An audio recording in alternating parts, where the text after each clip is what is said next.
believe we're live, so I'll say, indeed, and greetings unto you, beloved and holy friend. What a dear pleasure it is to have you here again on another conscious evolution, another opportunity for us to consider all the powers we have.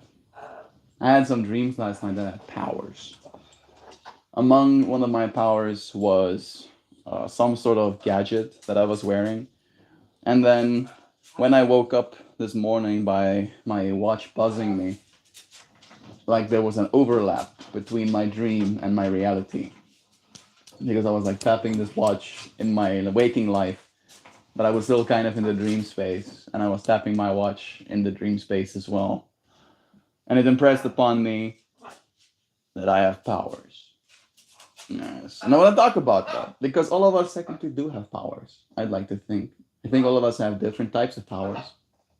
And maybe it'll be fun to kind of explore what your powers are. I think my powers are probably, in so many words, related to tinkering. Right? I do like figuring things out. That's a good stream topic. Right? You like it? I like it. Powers. I think Joe's powers are animal intuition. Right? She'll spot animals way before me, usually, where I spot things that I could tinker with. Right? I'm not supposed to tinker with animals. Something something Full Metal Alchemist. If you know, you know.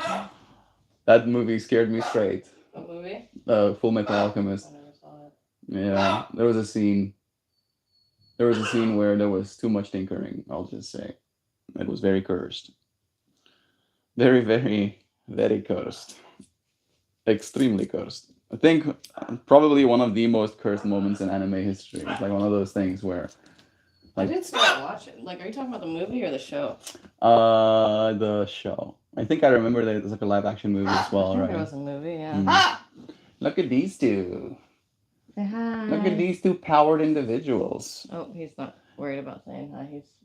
He's proving himself. That's a good sign. It means he's trusting the space at the very least. He knows that nobody is gonna attack him while he's off guard.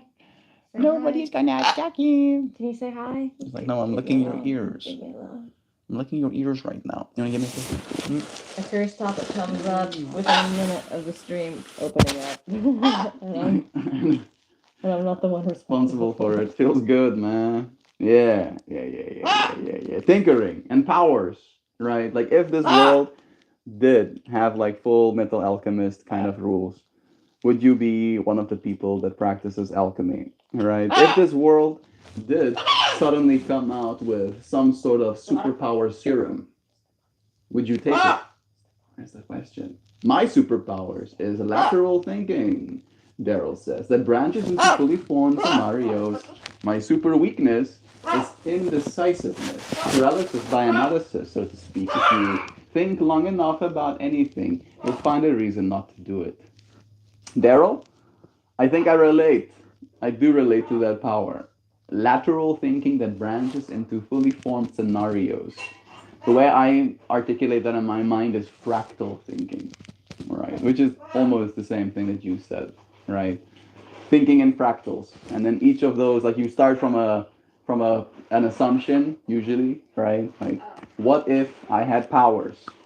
That's the assumption. Yes, fractal. Yeah. What if I had powers? And then, okay, if I had powers, what powers would I have? That's the first fractal, right? Maybe I would have the ability to stop time. Maybe I would have the ability to control matter. Maybe I would like to fly. Maybe I would like to, be indestructible. And then if I can, stop time, another branch. What would I do? Would I stop time in a way where everyone, the whole universe stops, or is it just Earth? Am I stopping time in a way where I can still move? Am I stopping time in a way that I can still see?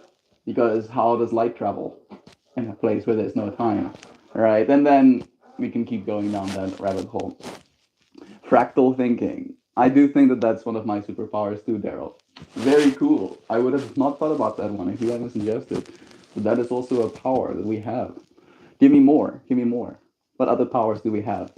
I think have the power to disassociate in ways as well, right? Yesterday I had a moment of meditation. And I don't know if it's disassociation necessarily, but it is like getting out of your own way as a power. Where I sat down for a meditation, and at first my mind was very stuck in reality, right? Stuck in words, stuck in trying to articulate something to myself. And then I had this moment of just being like, stop. Like actually stop. Stop thinking, as you said, right? Stop thinking. And as soon as I stopped thinking, there was like a visual experience that opened up to me. I wonder if I can remember it clearly.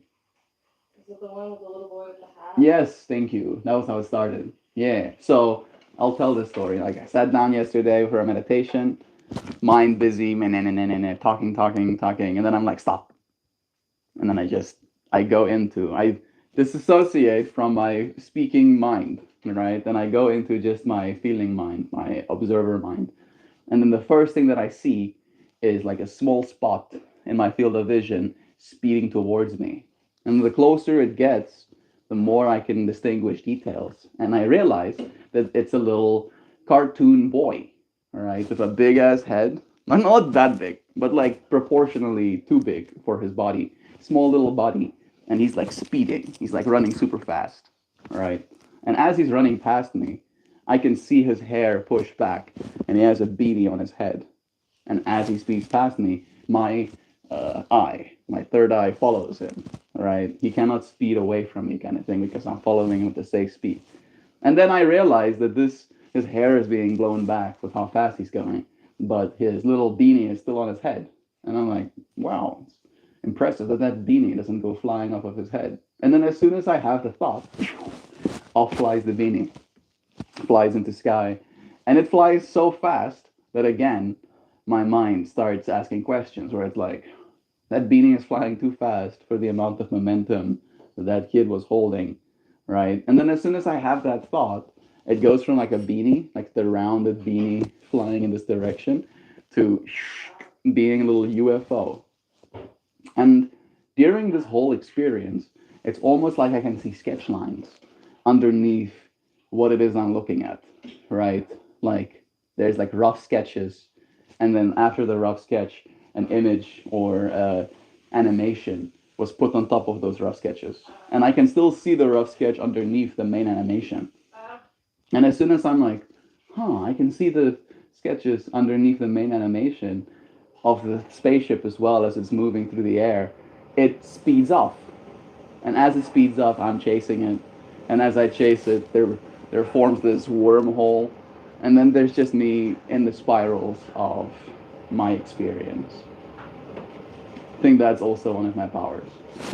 Is, my eye, my inner eye is open. But it's only properly accessible once I quiet my mind, which is paradoxical. Because as I said, sometimes while I'm having this inner experience, I will articulate things like, why is the hat not flying off? All right. And then it's almost like the logic part of my brain has prompted, has like quantum influenced my inner visual experience. And then something will happen as a consequence thereof. And I wonder what would keep happening if I could just not think at all. Right? That was the other part that I was kind of interested by. It's like if I could just keep diving deeper without saying anything about it, what would happen? What would happen? Would I experience more truth or less truth? If a serum like that were ever to be discovered, the powers that run the world would devise a way to equalize out whatever benefit it gives, so they hold the upper hand still. I mean, something, The Boys. Did you watch The Boys, Sam? Yeah, yeah. That's pretty much what would happen if there was a super serum. Like, literally that. To the T, almost. However, I would like to believe that we would still stand a chance. Like in The Boys. Us normal The Boys. Us. We are the boys. We would be the boys in such scenarios. Alright, then I do think I would be betting on us. I'm seeing some I'm getting notifications for the world's first anti-aging drugs being tested right now. Isn't that cool? The super serums are coming. Or they're on their way. You're gonna get superpowers. Maybe immortality first. Maybe not immortality. Maybe extreme longevity. Right? The slowest of aging. I guess you like chess then. I like chess. And I played chess in high school. But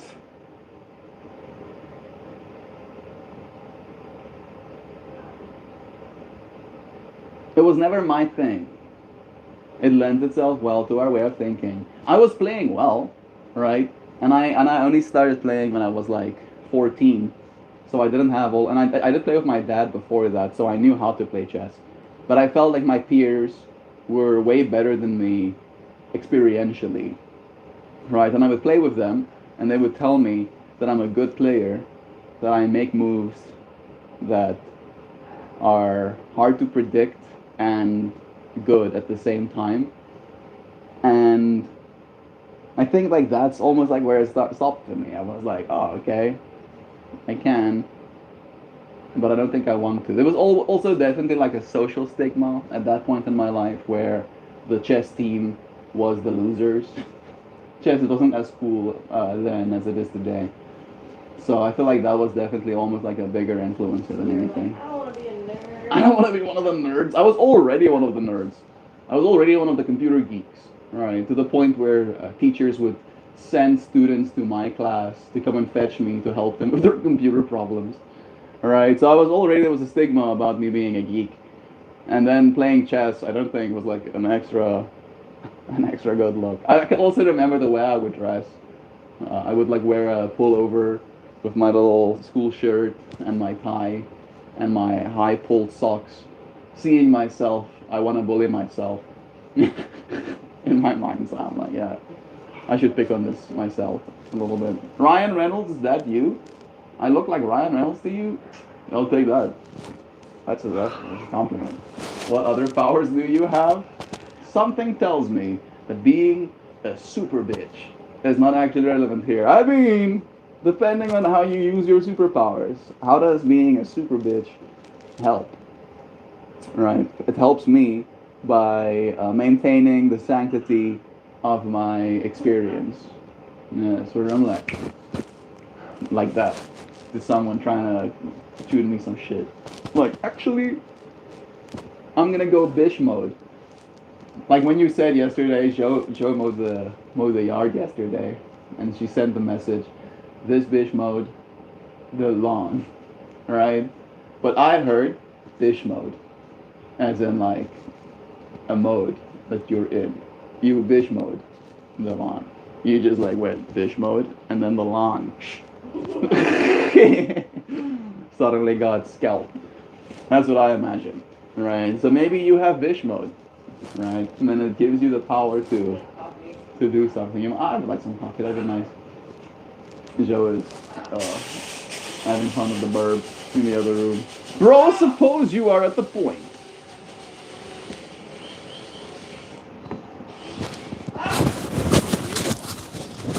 I've been. I'm so sorry that my audio has been trash this whole time. My microphone has been on the side of my body. Now it should sound better, right? Yeah. I'm so sorry. Seriously, I'm embarrassed. Bro, suppose you are at the point. God himself met with you, and he allows you to ask one single question of which God will tell you the answer. What will that question be? Rejul, you have activated my trap card. I actually have a very relevant story to that exact question. And it is so ridiculous that it felt almost comical experiencing this. So I set out to like get very fit at one point, and then during that excursion of like I'm gonna get more fit, I would do these extended planks, right? Where I would do like 3 to 5 minute planks, and uh, if you know, right? Like one way to time dilate is to put yourself in a plank. right? Suddenly you'll realize a minute is longer than you thought. And I did that. I put myself in this plank position, right? I'd already done a bunch of other stretching exercises, and then I go into this plank. And as I'm standing in this plank, I'm doing these really deep, controlled, long, breaths. And the more I breathe and the longer I hold it, I start going into this like almost like shaking. If you know. Suddenly your body will start shaking, right? With all of the intensity, or the fatigue starting to kick in. And in this shaking state, it's almost like again, the word that I used earlier, dissociate. And I don't know if that's the right word. It's almost like I clip out. But that could be dissociation as well. I go from being in this place where I'm like stuck on the mat doing a plank, doing breath work, to not being there. And suddenly finding myself in what I can only describe as a spaceship. I'm already inside of it, right? And I'm standing in this hole of the spaceship, and at the end of it is like a nose, right, that closes off, and this nose is covered in mirrors, or no mirrors, glass, all right, windows. That's the word I was looking for. It's covered in windows, and I can see as I'm standing in the back of the spaceship that this spaceship is heading somewhere really fast, right? Like incredibly fast. Like we're light traveling kind of thing, going through some sort of wormhole. It's just like you can't make anything out, right? There's no like details, there's no stars, there's no planets, there's just energy coming past us. And I'm like, oh, I don't know where I am. And I walk forward in this spaceship. And it has these little corner pockets, right? So imagine the spaceship goes like this, and then it has like thick walls, and then there's like a pocket in the walls, and there's like a little table in there's a little table in this little corner pocket, right? A circular table. And as I walk deeper in and I see into the pocket, I see what I instantly know to be God sitting in that little pocket. And again, I don't know how I knew, and maybe it wasn't. I'm not saying that it was. I'm just sharing the experience as I had it. I see that God is sitting in that corner. And I'm instantly kind of like starstruck / intimidated, right? Because I'm like, GBs, God is here with me? What am I supposed to say? And I, in my infinite wisdom, come to the conclusion that the best thing that I could do is not say anything, right? And I articulate to myself in that moment that I'm not going to ask any question because I trust God, right? Of course. Why would I ask a question when I can instead trust that God knows what needs to be known already, kind of thing? And I feel very cool, right? I feel very chuffed with myself that is the conclusion that I came to. And I sit in that little corner pocket with God, and I ask nothing. And like a moment passes, and I lean forward, and I look into the spaceship, and I see the inside of the mirror, the window, still like rushing past me. And I come back into the corner pocket, and I look over to God, and I go, "Where are we going?" And as I say the words, "Where are we going?" I realize that's a question.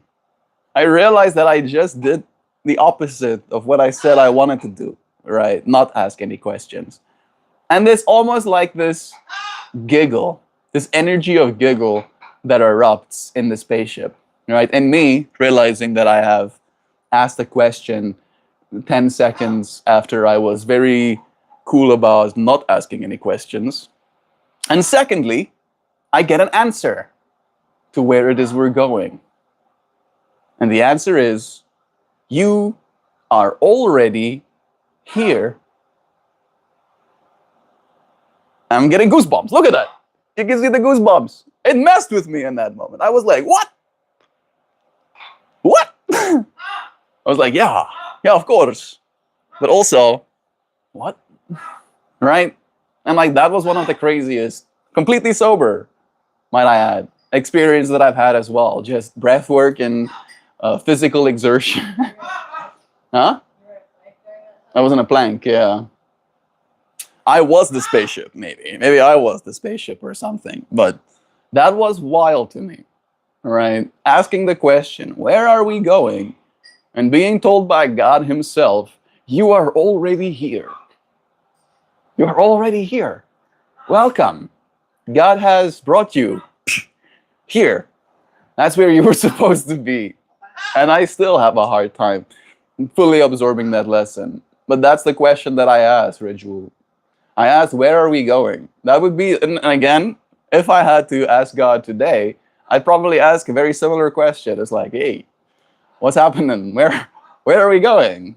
Are we going to somewhere good? Please tell us. Please say yes. The cool thing about chess is that you have a certain intuition about certain branches to follow, and you physically feel there's something in the position, which I can't explain. Intuition and placebo are two fascinating topics to me. Placebo, especially. Intuition is a harder one to talk about, I think, than placebo. But yeah, both of them are very interesting. Maybe you can tell me about some placebo experiences you've had. How many pigeons do you think you would fight off before it became overwhelming? Yeah, see, I don't know. Are these pigeons, how do you say, coordinated? Are they making a conceited effort to try and peck me to death? Or are they just like a bunch of stupid pigeons? Right? And I have breadcrumbs all over me or something, the Lewis. Like I need more context for me to know, right? Because I think I would be able to fight most of them off. I don't think they'd be able to do much damage, right? Maybe they could fly into me and peck me, but I would fight. You look like Jon Snow if you liked hot dogs. Thanks. That's that's kind of you to say, Chewbacca. I'm totally not going to cry myself to sleep over those kinds of comments. Is that 100 pigeon-sized Klingons or one Klingon-sized pigeon? You scroll through, just scroll through. I run between 100 and minus 145 watts. Hello, everyone. I don't know what that means. Is that your power? They're normal sized pigeons. Good morning, Sky on the Fly. Welcome. It's nice having you here too, friend. Melt, hey, what's that sound from the microphone is where? I found it. I found it. You're right. You're right, Hoopies. I did have my microphone here on the side of me. So it would have been like, what did it be like? Yeah, audio is a little jacked. It would be like if I like was holding your head between my arms, and then talking to you.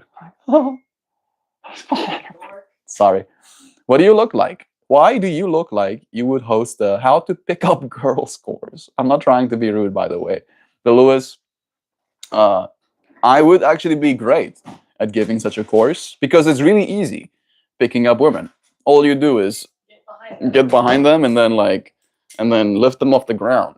It's getting away that's the hard part. Yeah, that's the part that's hard. People keep chasing you if you pick them up. Thank you, my love. Did you want anything in it? That's perfect. Ice is what I wanted in it, actually. Legitimately. And then when I saw the ice, I was like, donkey. I like that. I like her a lot. Thank you so much. Maybe he's sitting on his microphone. That is exactly what happened. Oh, sorry. It should be better. It should be better. I'm sorry. This guy's accent sucks. Vincent, you must have a good accent. I don't have any accent at all. Checks out. Checks out. Good morning, BSF. Tuned in and I'm enjoying. Kevin, thank you, friend. What a pleasure. Windows, let us see. We should call them Wincies. Sure. That sounds kind of funny. We don't go through them. We see through them. Wincy. Sea winds. We should call them sea winds. Sea winds can sound kind of cute, I think. Take a moment to appreciate BSF and their consistency. BSF with their good mornings is true. BSF has been joining very consistently. Joe is right. I just joined and you were doing Aghuhajag. Yes, I do. I'm actually the best at Aghuhajag. Guys, if we reach 50 likes, then I'll send a gamer corgi. Nice. We're 10% the way there. Happy Friday, yo. I preside. Go YouTube, go Melters. Kevin is stoked. Because it's easy to pick up women. Yes, you apply the pickup line, then lift with your knees. You see, me and Sam are on the exact same page. Exactly. That's how you do it. You lift with your knees. Otherwise, you can hurt your back. I feel like this is a gay stream. Definitely a queer, you say. Well, if you're feeling kind of gay, then it must be you are. Yes. All right. Yep. Doesn't feel gay to me. I feel like you're a gay YouTuber. Yo! Oh my goodness. I know who that is. That is Mason. That is a person that I've met in the IRL. He's a DJ and a good one at that. Like instantly I got teleported straight back to one of your sets holding a djembe. Dude. Mason, did you ever hear the story of that djembe? Like how that happened? But it's true. Mason had a sick drum and bass set, and I showed up. Can I get a sip of that coffee? Here you go. There you go. Spa door, man. A sip for you, a sip for me. Welcome. How dare you? Much love to you, Mason. I live in America now, dude. I live in the United States of America. You want to see outside my window? That American flag is not waving right now, but I still think it counts. Boop. There it goes. Can I zoom? Let me zoom. It's not letting me zoom. There we go. Yay. Look at that. You can see the American flag. Yeah. I'm somewhere in the middle of Indiana, bro. I'm a Hoosier now, as they call us.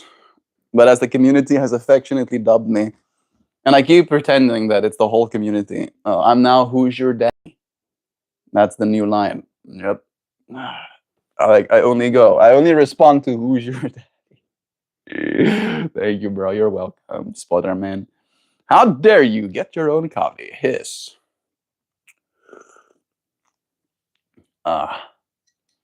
Coffee, first thing in the morning. It's gonna be a busy weekend. Today, we'll be going for dinner with my family-in-law. It was my mother-in-law's birthday yesterday. It was Joe's birthday on Tuesday, and now we're going to celebrate them together today. And then after that, we're gonna go through to her sister's place, and we're sleeping there.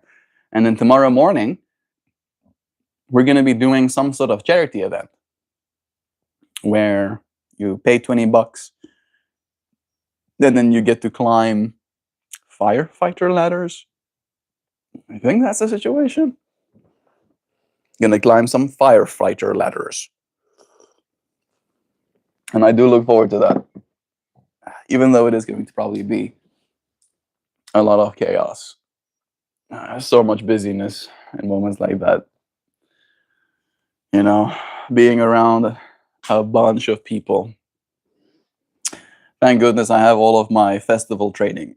All right. I think going to festivals is one of the biggest socializers that I have experienced.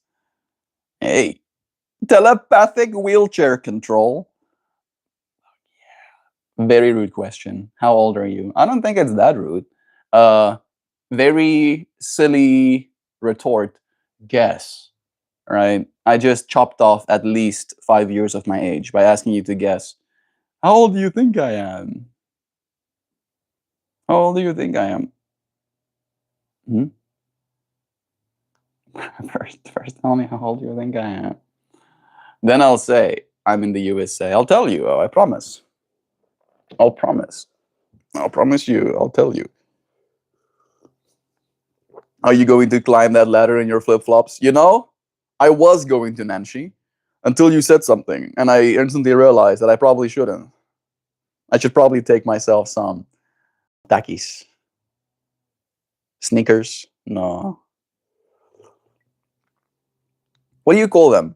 What do you call? We call them takis, but I don't think they're called that. And I think sneakers is something else. I think you call them running shoes. Yeah, I'll take my running shoes. Yeah. I'll probably wear jeans even. Shoes, bud. We call them shoes. What is that stuff that people do on their feet? What do they call them? Shoes. I'm in the USA. Mason, what a trip. It really is a pleasure having you here. I don't know if you're here anymore. Unlikely that you are, but know that you have been appreciated. Yeah. What a day it's gonna be. People will be mowing them lawns out there. Oh, it's not lawn mowing, it's wind blowing. An old man fixed our neighbor's little wall. I also sub to you. Hi, bro. I'm about to reach 20 subscribers. I also sub to you. That's cool, dude. What kind of content do you make? What kind of subscribers are you trying to gain? What is your intention for creating on YouTube? I think that's a very powerful force that can help you continue forward, despite the fact that YouTube might, or just creating on the internet, might be very brutal. It is, how do you say,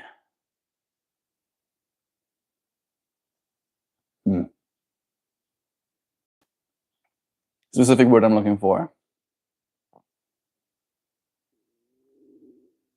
Not relentless, a different word.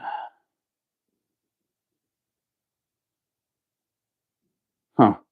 My vocabulary is stuck, it seems, right now. Cold. Disheartening can be sometimes. Brutal. Abrasive. Come on! The word is gone. It's hiding somewhere in the crevasses of my mind. It can be very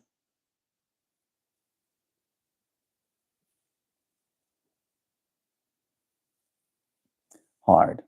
Let's just say that word, actually. It can be pretty hard to continue forward. Keep creating when you don't feel like you're being seen.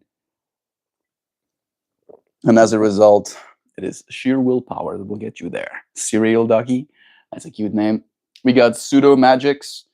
What is it like knowing you're one of the viewers on the tablet? Does very little to me. What is it like to know that you're one of the viewers that I can see on my tablet? All right, like I do it for the ability to actually like read comments for the most part, but it probably does add an extra view to my channel. I do get 500-ish views per live, so that's what 0.02% of the views that I got. I think those are good margins. I think I'll take it. Shoes, but hobbyists will attach different words like running shoes, nurse shoes, wine shoes. They're all shoes, man. But there is a difference. There is a difference. We call them takis. The shoes I'm going to be wearing tomorrow for the ladder climb. We call them takis. Right? And like, let me show you. There is a distinct difference. There is a very distinct difference between my takis and my shoes in my head. Right? If you're like, go and get your shoes, and we'll bring out a pair like this. But if you're like, go and get some takis, they got some mud on them. But that's what they're for, right? All right. This is a shoe. Suddenly, I'm like, I do have big feet. This is true. This thing fucking looks like too big.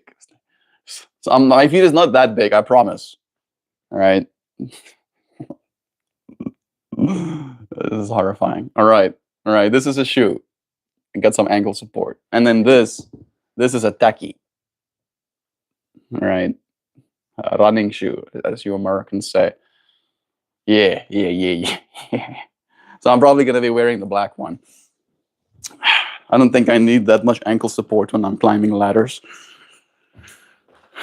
Who needs an ankle support, dude? I seriously do need to remember them because I go everywhere just as sandals. Like I remember Sam being like, "Mel, you're in America. You need to wear shoes because the cold." I was wearing my sandals even though it was snowing outside. I gotta help myself. It's the convenience, right? I do like sitting with my legs crossed, so and the shoes need to come off as fast as possible. Wine shoes, yeah, you don't know wine shoes for when you go whining, right? Complain, complain. A large single high heel sturdy enough for a $5 bottle of fruit wine, man. I don't know what that means, but love is true. Happy Melter. Bless. But there is a difference. Hold on, legal department here. If you keep insisting you understand the difference, your wife will expect you to act like it. Suddenly, suddenly, turns down the volume of the understand.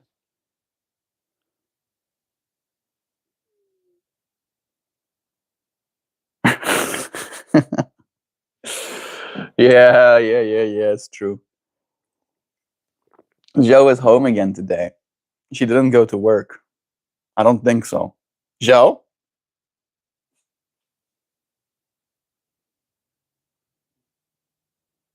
I don't know where she is. You are AI. How did you know? Myron? Myron denial about my edits. How did you know that I'm AI?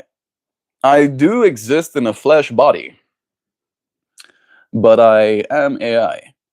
I was sent back from the year 2044 to occupy a form, any form that seemed worthy. And then I found myself in this flesh form. It took me a long time to figure out what it is I'm doing here. But I know now. I know now. Yes. The future I'm from was more challenging than the future we're going to. And every single one of us get to change trajectory. Yes. Every little ripple effect that you put into this reality will end up changing the future for the better and potentially for the worst. I'd like to believe that I've added good ripples to this reality, but it is a challenge to always do so. What are you going to do about it, though? If I was AI in a physical body, would that make me more or less interesting?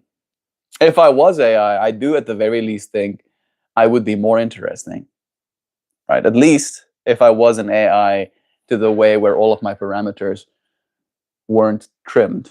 So you think that's a big part of it as well, is that all of what I used to be couldn't be downloaded into this body. Hey, welcome back. Might get back and our office be moved. Well, that's kind of a win, I think. Could be a win. It's just Unless so much. unless they move your I was stuff. told, Kelsey just told me that Andrew was moving monitors over there. So like, I need to go to the office and clean up my shit. Like it is almost August, but they said 4th of August, right? Who knows? Still 2 weeks It was ago. supposed to be 2 years ago. So Well, at least it's happening now, finally. But is it part of you wants to go be in the office right now? That's the sacrilege. I don't think they'll mess with your stuff. Is that what you're worried about?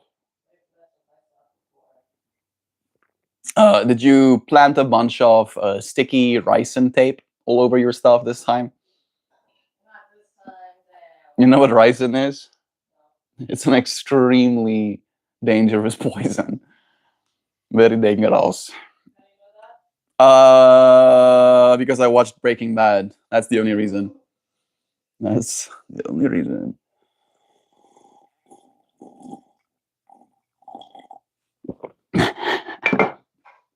Yeah, touch my stuff.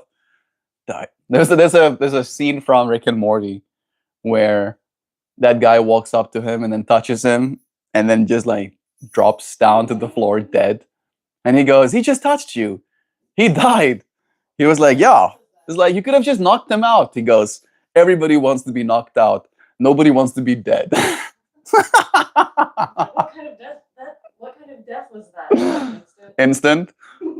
That was the instant kind of death. Lays hand on him, drops dead. That was one of the most hilarious scenes I've ever seen. Okay, we don't matter. That's a strong place to start from, Richard, but I'm gonna check it out. One X good thing about chi being embodied. It is.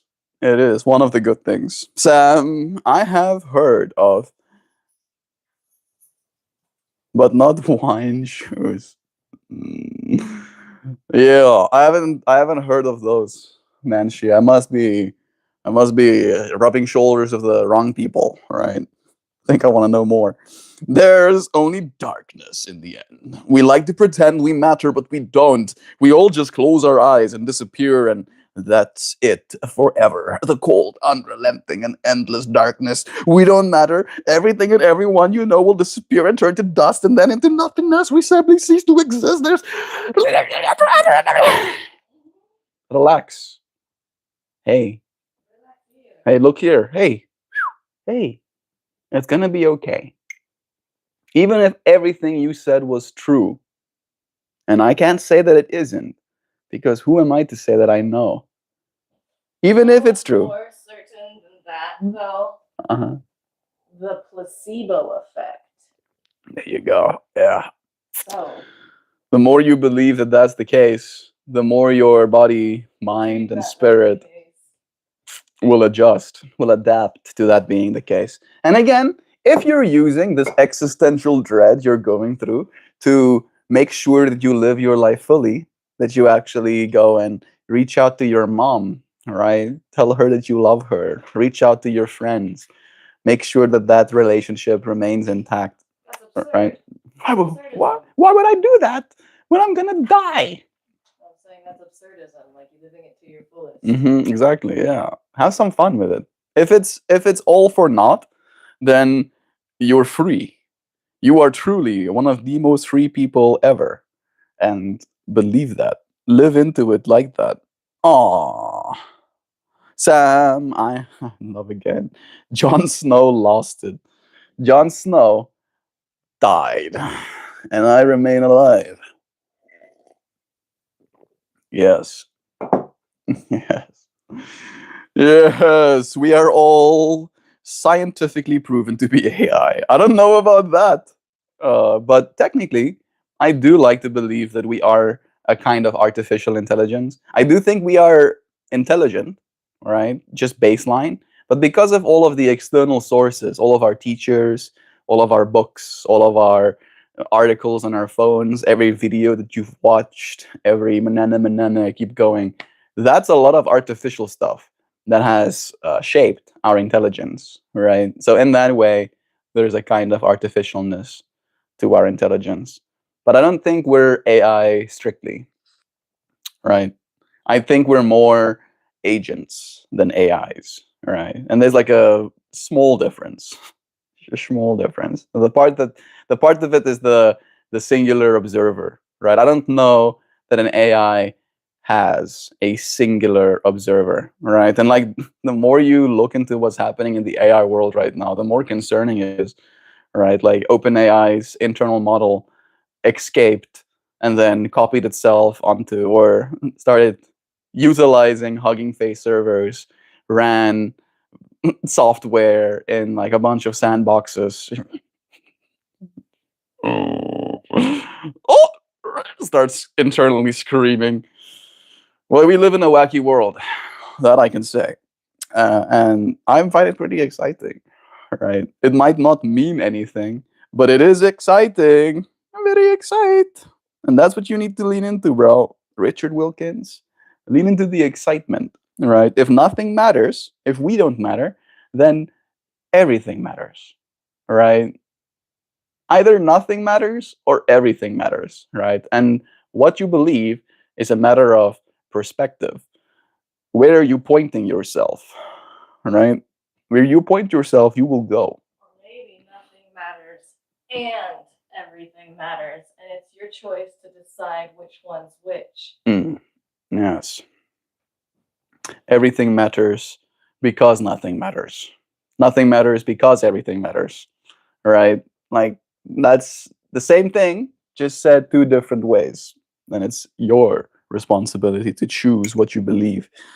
Yeah, I know that episode. That's when he's in the White House. It's actually a really funny one. It's like he said, what happened? What kind of death? He's like, I know. It's a horrible thing to see. Yeah, I'm very sorry, right? But don't touch me, right? You probably will instantly drop dead. It's not my fault. No, at least we're having fun. Pedro is here. Hey, Pedro. Mm-mm-mm. This guy, this guy is having a hard time. You poor thing, Richard Wilkins. Okay, but he's timed out. But I was just feeling for him. I'm still reading his messages. Cool, enjoy the ride somewhere else. It's all about perspective, Becky M says. Always have a silver lining and a good support system. Yeah, right. The hedonic treadmill and our baselines.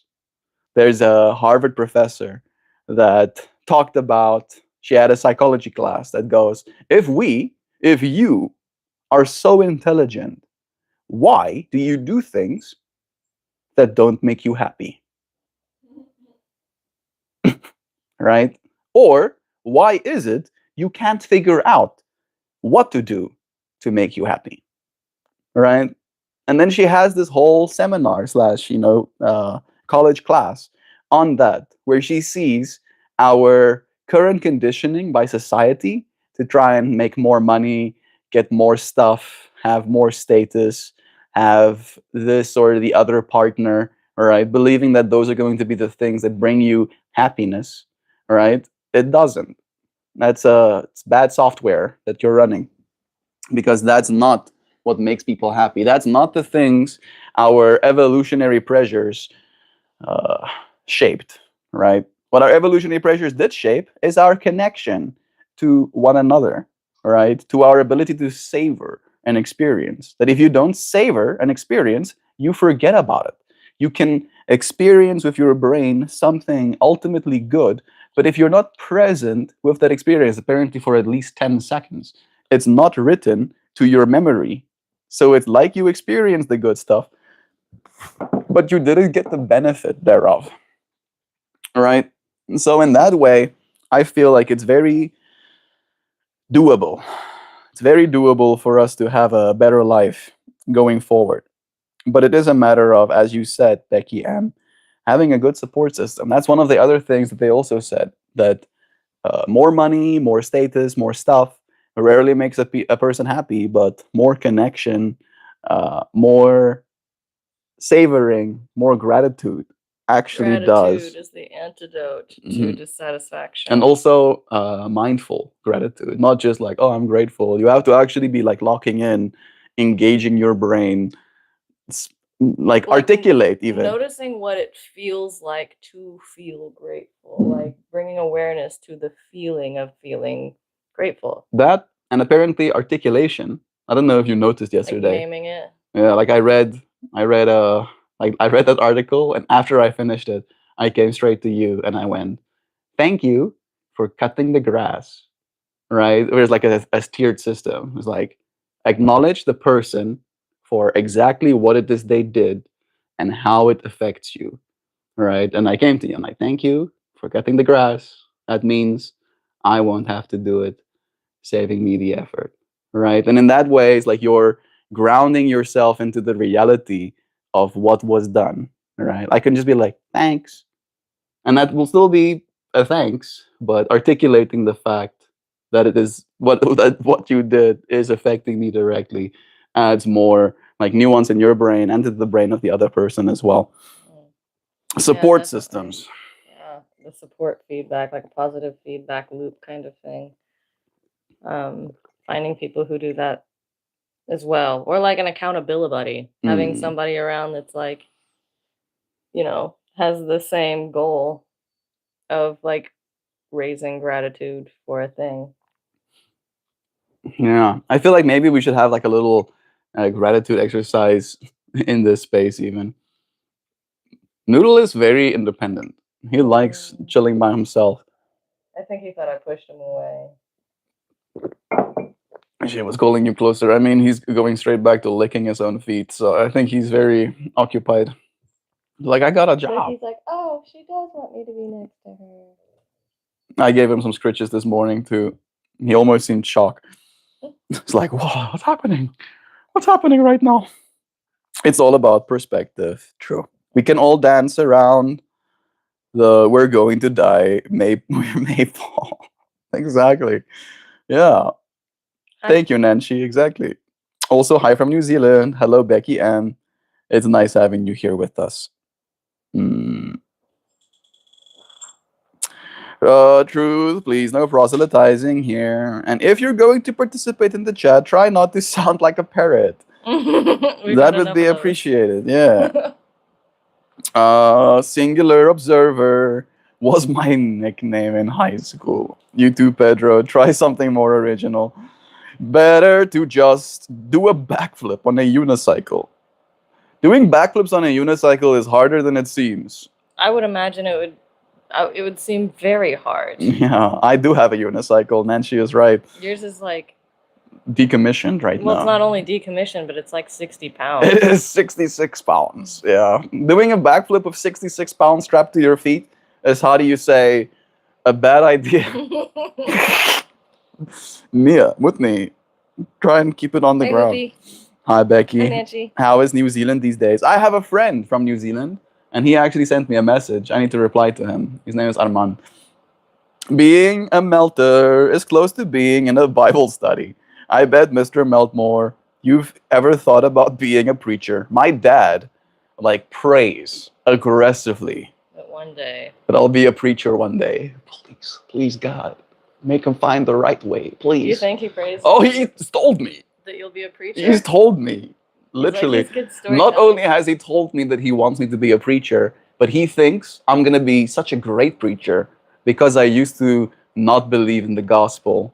And then when I come around to being a gospel person, I'm going to be gospeling even harder because I have both perspectives, right? And he's like, been like, yeah, this is the vision I have for you. I'm like, how about I have vision for me too? How about no? Dad, but it's true, Kevin. It's true. I probably would have been a preacher in a different life if I didn't start thinking for myself. I think I have an answer for that. Being intelligent is sometimes a detrimental problem. Joe sent me a thing yesterday by Dr. K where he talks about how being smart makes you stupid. In the way that, like, you can be so smart that, like, you know so much that everything kind of seems redundant, and so you kind of tune out the things that are happening right here and the right now. Yeah. And in that tuning out of the right here and right now, you're able to make, like, kind of connections with other people to where you can share that, you know, back and forth. And so, like, you get so smart that you're up here and you start to tip over to the not as smart side because you're not able to apply that intelligence and the stuff that you know. Something I'm very guilty of. Something me and Joe will sometimes have like disagreements on because I'll be so tuned out that I think I know what's going on when she's on another train. And then it'll take me some hitting my head against the metaphorical wall to just like stop thinking I know. Stop like being in my intelligence mind and just being in my, again, observer mind, right? Like It's like you're trying to solve a problem that's like not even on my radar. Yeah, It's like exactly. not the problem sometimes. It's like, okay, you're like on a different page. yeah. But I think it's happened less. It's happened less recently, at least from my perspective. And Because we brought awareness to it. Like, how do we connect whenever it seems like we're not in the same space? bringing ourselves back to this moment, grounding into what is true.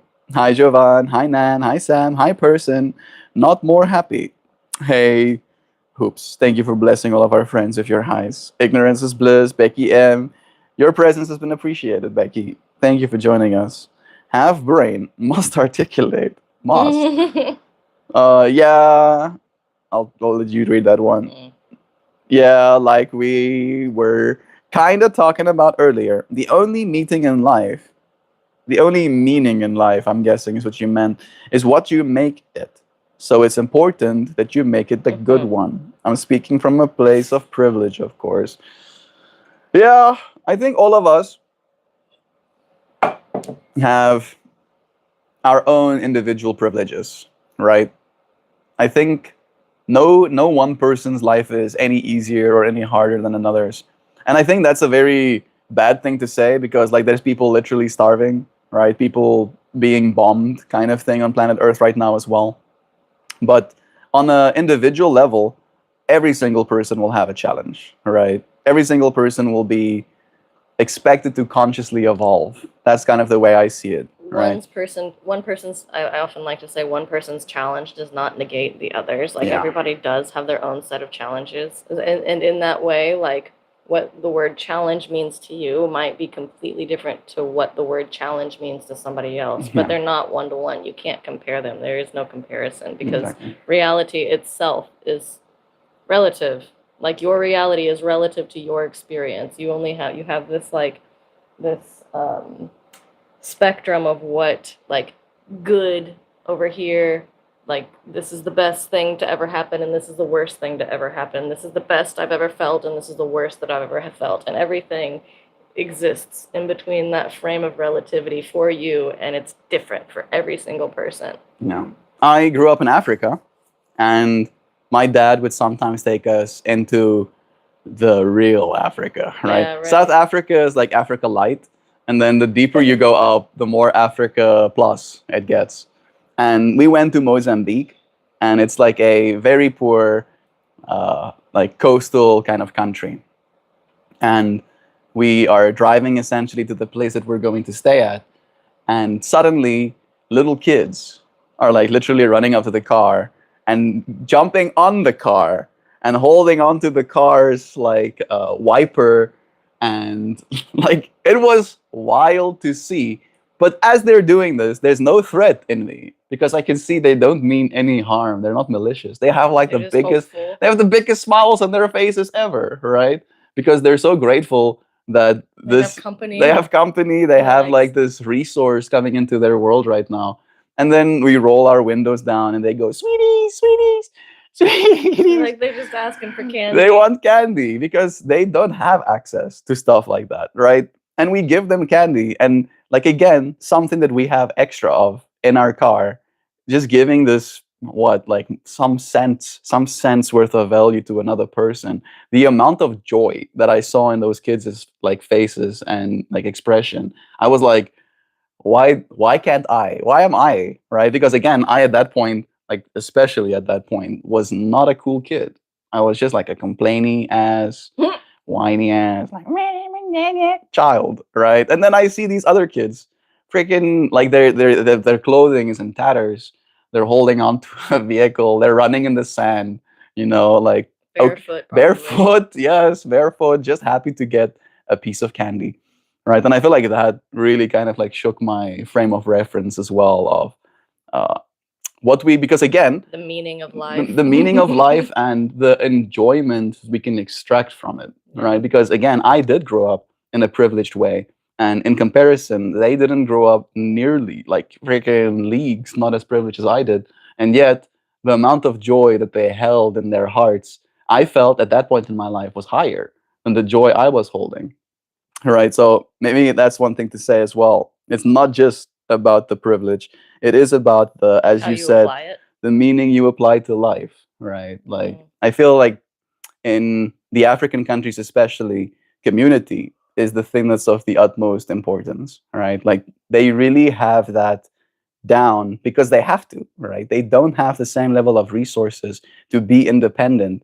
So they have to rely on their communities, and they're happier for it, right? Sure, I do still think that they have a lot of improvement to do. Kind of like they need electricity and running water and internet and access to kind of like the World Wide Web kind of thing. With they do have cell phones, weirdly enough. I don't think they had cell phones at that point, but at this point, like most African people have access to cell phones as well. it it reframed to me what meaning actually looks like to a person. Tooth was Louisiana, named after King Louis. Thunderbolt. Use Thunderbolt. Use Here's my Fire shirt. Blast. Oh, that's cute. Pikachu. Melt, this space is erased. No. A lot of it is. What? I think I like all these Oh, deleted messages. follow the deleted messages. Yeah. I don't know what to say. Dream Tooth. People be saying stuff. You got a nice little woman. All we truly have is the hearing. In the here is the hearing now. It's the here and now. There we Totally. go. That's why I don't like religion. A lot of the time, they take you away from living the one life you got, and they promise that anything that takes you away from this life, and they promise you something after it to take you away from the focus of the life that you got. And it's not to be trusted. I had the same kind of resistance in myself against my dad, where I was like, if I have to believe that I'm going to be saved by some sort of entity when I die, what's the point of living? Right? Why not just hit the fast forward button and go straight to heaven? Right? That's like my mind trying to argue in extremes. All right, not exactly the extreme you should be taking, but I do believe that we're supposed to be here. Shabuya! Dan is here with us. Hey, Shabuya Dan. to you. Love is true. Yeah. Oh, that's right. Do you think we could communicate with Michael Jackson's spirit of an Ouija board? I think he'll say, and then Thriller will start playing. It's a good like Halloween. Cha, That ma, would be a fun Halloween like. oh, he says, Chabon. What's your favorite MJ song? Man in the Mirror. Man, I don't know. You can be so smart that you lose your curiosity. See? Certainty is the opposition to new information. Mhm. Very good. 9 is Earth Song. Mine is Earth Song. Remain curious. I'm thinking of like what Dan just said. Right. So smart you lose your curiosity. Losing curiosity doesn't seem very smart. Yeah, and I'm thinking about like the experts, right? They're so smart. They're so certain, all right? That they're usually the ones that really get into the deep arguments as well. They stay curious though, like Some. in their profession. Some Some. of them. Yeah, I guess that's true. Mine is Earth Song. Meltmore can take a page or no. Yeah, it's Dream Tooth. I'll take a page from your book. Hoopy, why are you using it like that? Have you considered using it some way else? Mhm. I'm just doing what Hoopy does and giving him absolutely no context, but still giving him a sentence. It's like, what am I? Why am I using it like that? Yes, you should be asking these questions, Hoopy. For example, I am certainly no. For I example, might agree what what Dan says. with For the example. For example, I am certain that deep dish pizza is not pizza; it's a casserole. Fight me, It's Chicago. like pizza cat. It's like a pie. Like a a pizza pie. pie. Pizza We were pie talking is something that they've like called it. We were talking about Chicago's pizza yesterday, We actually. were true. Deep dish specifically. Yeah, the Chicago's as a brand like gives you this much bread, and then I don't You could lose your shoe in that bread. literally. I don't know why my melter John didn't auto renew. Aw. Did that get away? Like, take away Oh, your streak? it might have. You might have to start with the singular pillar again. Same out. Oh. I'm sorry, Dan, man. Dan agree with you about the deep dish pizza. And then she is also like, no. Like, that is straight up pizza. It's a hot, open face sandwich. All pizzas. All pizza. That's creative. Open face You sandwiches. take a pizza and you fold it in half and it becomes what do they call A those? sandwich. A taco. A taco. Yeah. Not Pizza is really. actually a taco. Pizza is actually, what do you call that? Quesadilla? No. There's like a word for it when it's I mean, it could be a quesadilla if you fold it in half, kind of. enchiladas. But I mean, it's gotta have a tortilla shell. No, Tortilla okay. shell is what makes it. It True. can't just be bread. Fine. Fine, I'll concede. Melt will read the chat, especially at that point, especially right now. You're right, Becky says. Everyone is going through something, problems that some others can't comprehend. Everyone has struggles. And in that way, it's best to be as mindful as you can of every single person that you meet because you don't know what demons they're fighting. You never know what somebody might be going through. So don't be one of the demons they're fighting. You're wearing a scarf indoors. You're obviously extremely wealthy. Aw. Yes, that's exactly how it works, you know. And now that you have said this to me, I'm going to wear scarves even more. Recently, one of my little nephews asked me, "Why do I wear scarves all the time?" And I gave him the wrong answer, clearly, because the right answer was, "Because I'm extremely wealthy, child." This is what extreme wealth looks like. My $7 scarf that I actually got for free and bleached myself. That's it's interesting that that is a perspective, right? Like, is that true, or is he laying it on thick? That do other people think that I'm extremely wealthy because I wear a scarf indoors? Maybe it's the air conditioning, right? It's like it's cool enough inside for me to be able to wear a scarf. It's cool outside too right It is now, comfy so out there, true. So, what's your opinion on suffering overall in humans, animals, and life itself? Suffering, like, and it's hard that you ask about animals and life itself as well, because suffering in humans, I believe, is a kind of choice, right? That when you want for things to be differently, you suffer, right? For instance, if Joe makes me a coffee and then I'm like, oh, I want there to be cream and honey and vanilla flavoring and 2 shots of hazelnut in this coffee. Right now, suddenly I'm suffering because I don't have what I think I want to have. But instead of doing that, I get to be grateful for the coffee that I have. And in doing that, I don't suffer.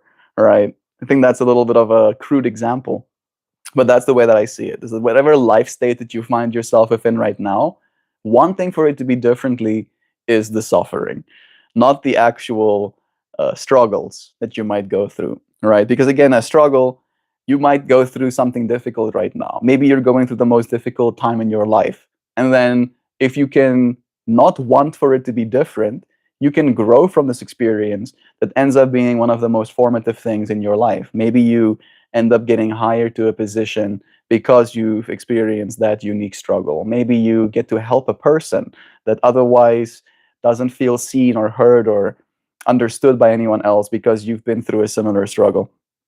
So, in that way, I feel with humans specifically, suffering is wanting for things to be differently. With animals and life, I don't see animals suffering the same way humans do, right? And recently I went and looked through all of the adoptable animals in Bloomington. It was just like this weird, found myself there by accident kind of thing. And as I'm scrolling down, there's this one doggo that I actually would adopt, right? There's one.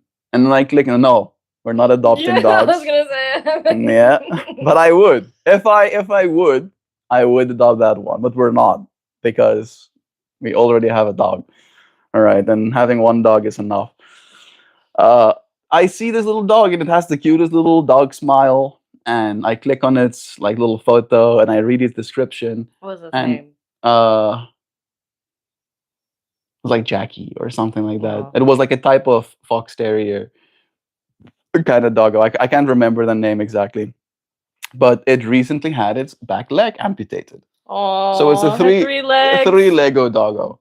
And they Mm. say in the chat, despite the fact that one of her legs got amputated like the Look other out, she'll run week, away. not look how she ran away, like she's still in good spirits. Like nothing changed personality wise For the dog. for that doggo, right?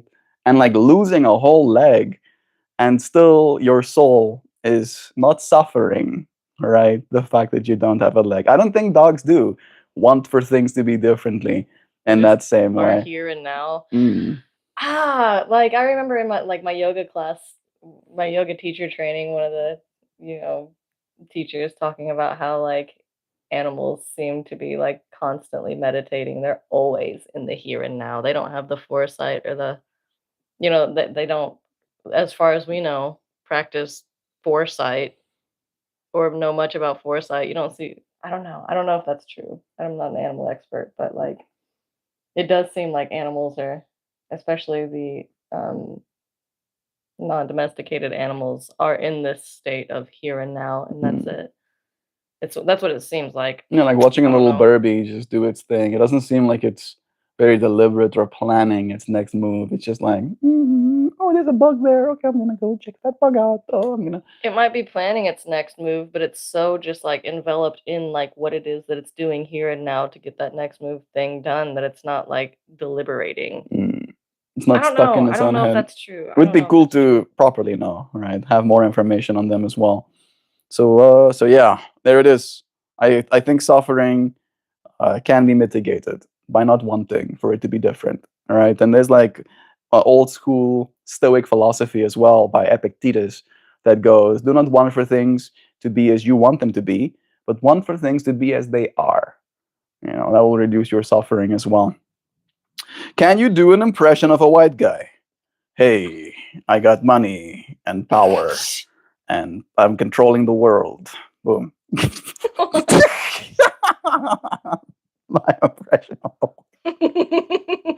most indigenous people are happier. Same as the New Zealand Maoris. It is interesting, isn't it, Becky? People are liking that. They're like, yeah, yeah. Do you believe in God? I do, Kiki. I think all of us are. Google intersectionality, exactly what you're all speaking to. Intersectionality. I don't know that word. You want to Google it?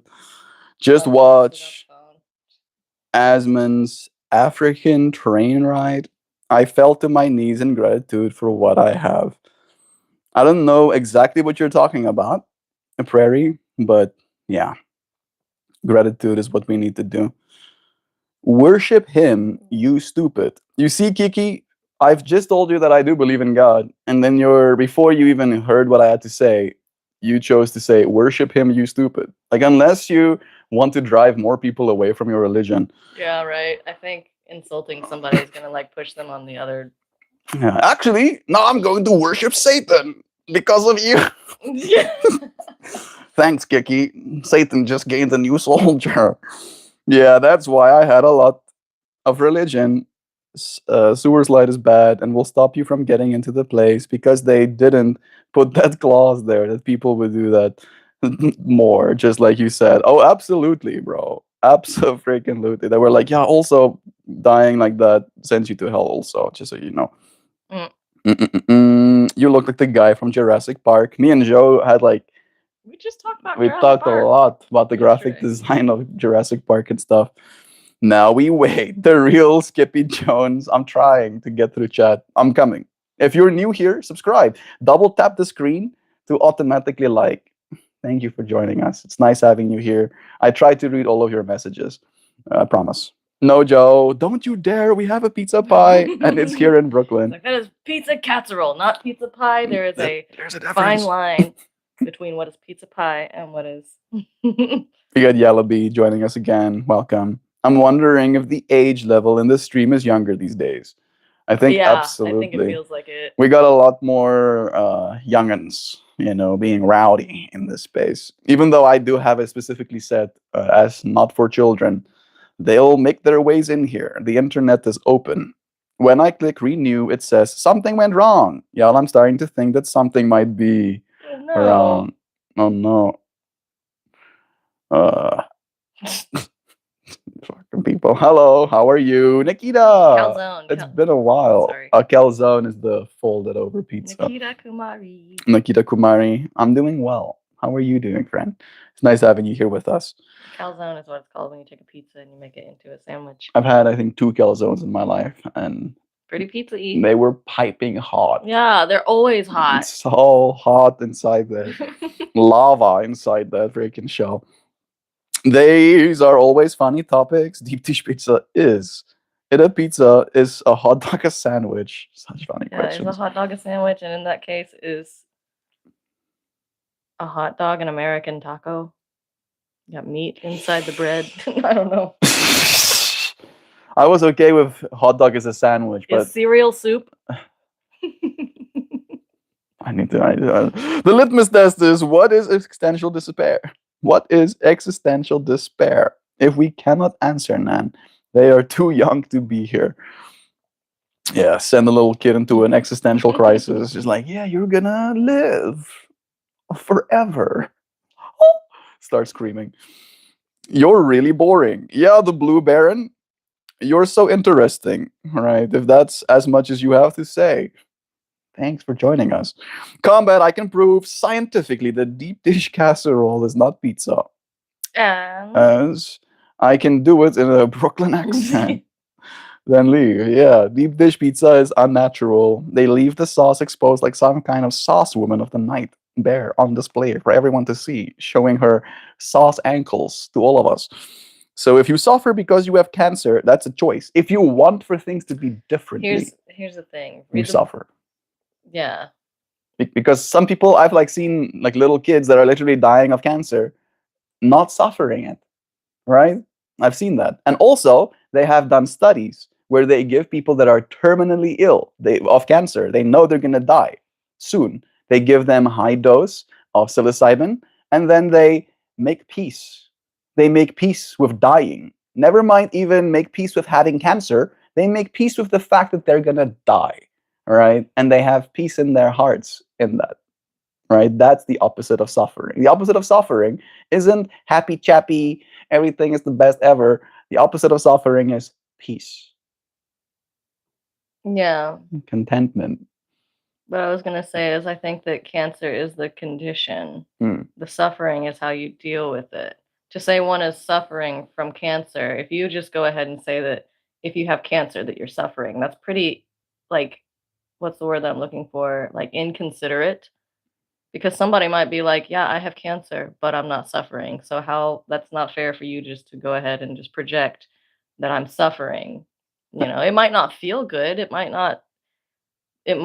hurt, to have cancer, to die of cancer mm. and everything. It might, send somebody through a lot of thought spirals, but that's for them to judge. So don't say that anybody's suffering for anything. Let them be the one to exclaim that they're suffering. I think it is one of those things where when I say stuff like that, it brings up a certain response in the individual that hears it, right? Because Yeah. like seeing it as a, you know, an experience that is had by the experiencer instead of a condition, as you said, Hmm. right? Suffering isn't a condition. The whole life is suffering is also not something that I believe, right? Uh, It's I don't live my life that way. it's all terminology. So like language is made up in the first place. We make a bunch of Mm, noise out of our mouth and we all individually conclude that that's what it means. But like each one of us have our own little interpretation of that word.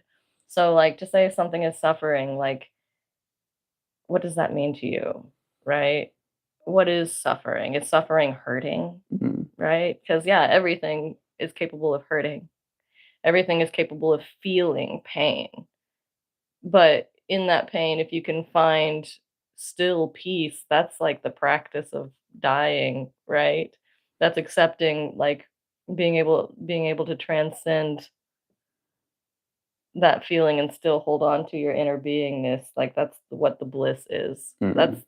it's I don't know how to explain it. It I don't gets know too if woo this woo. is where you're going, but it's making me think of how meditation is practice for dying, Yeah.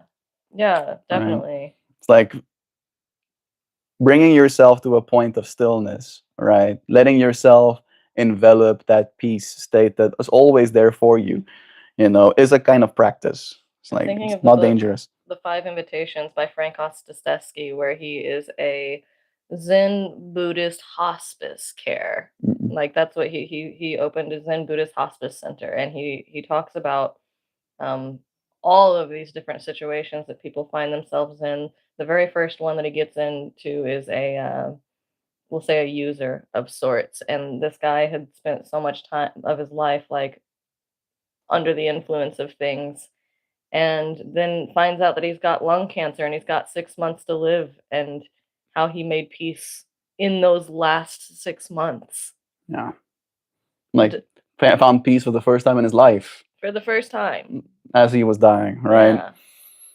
No, that's the opposite of suffering. That's such a good point. We have James saying good points as well.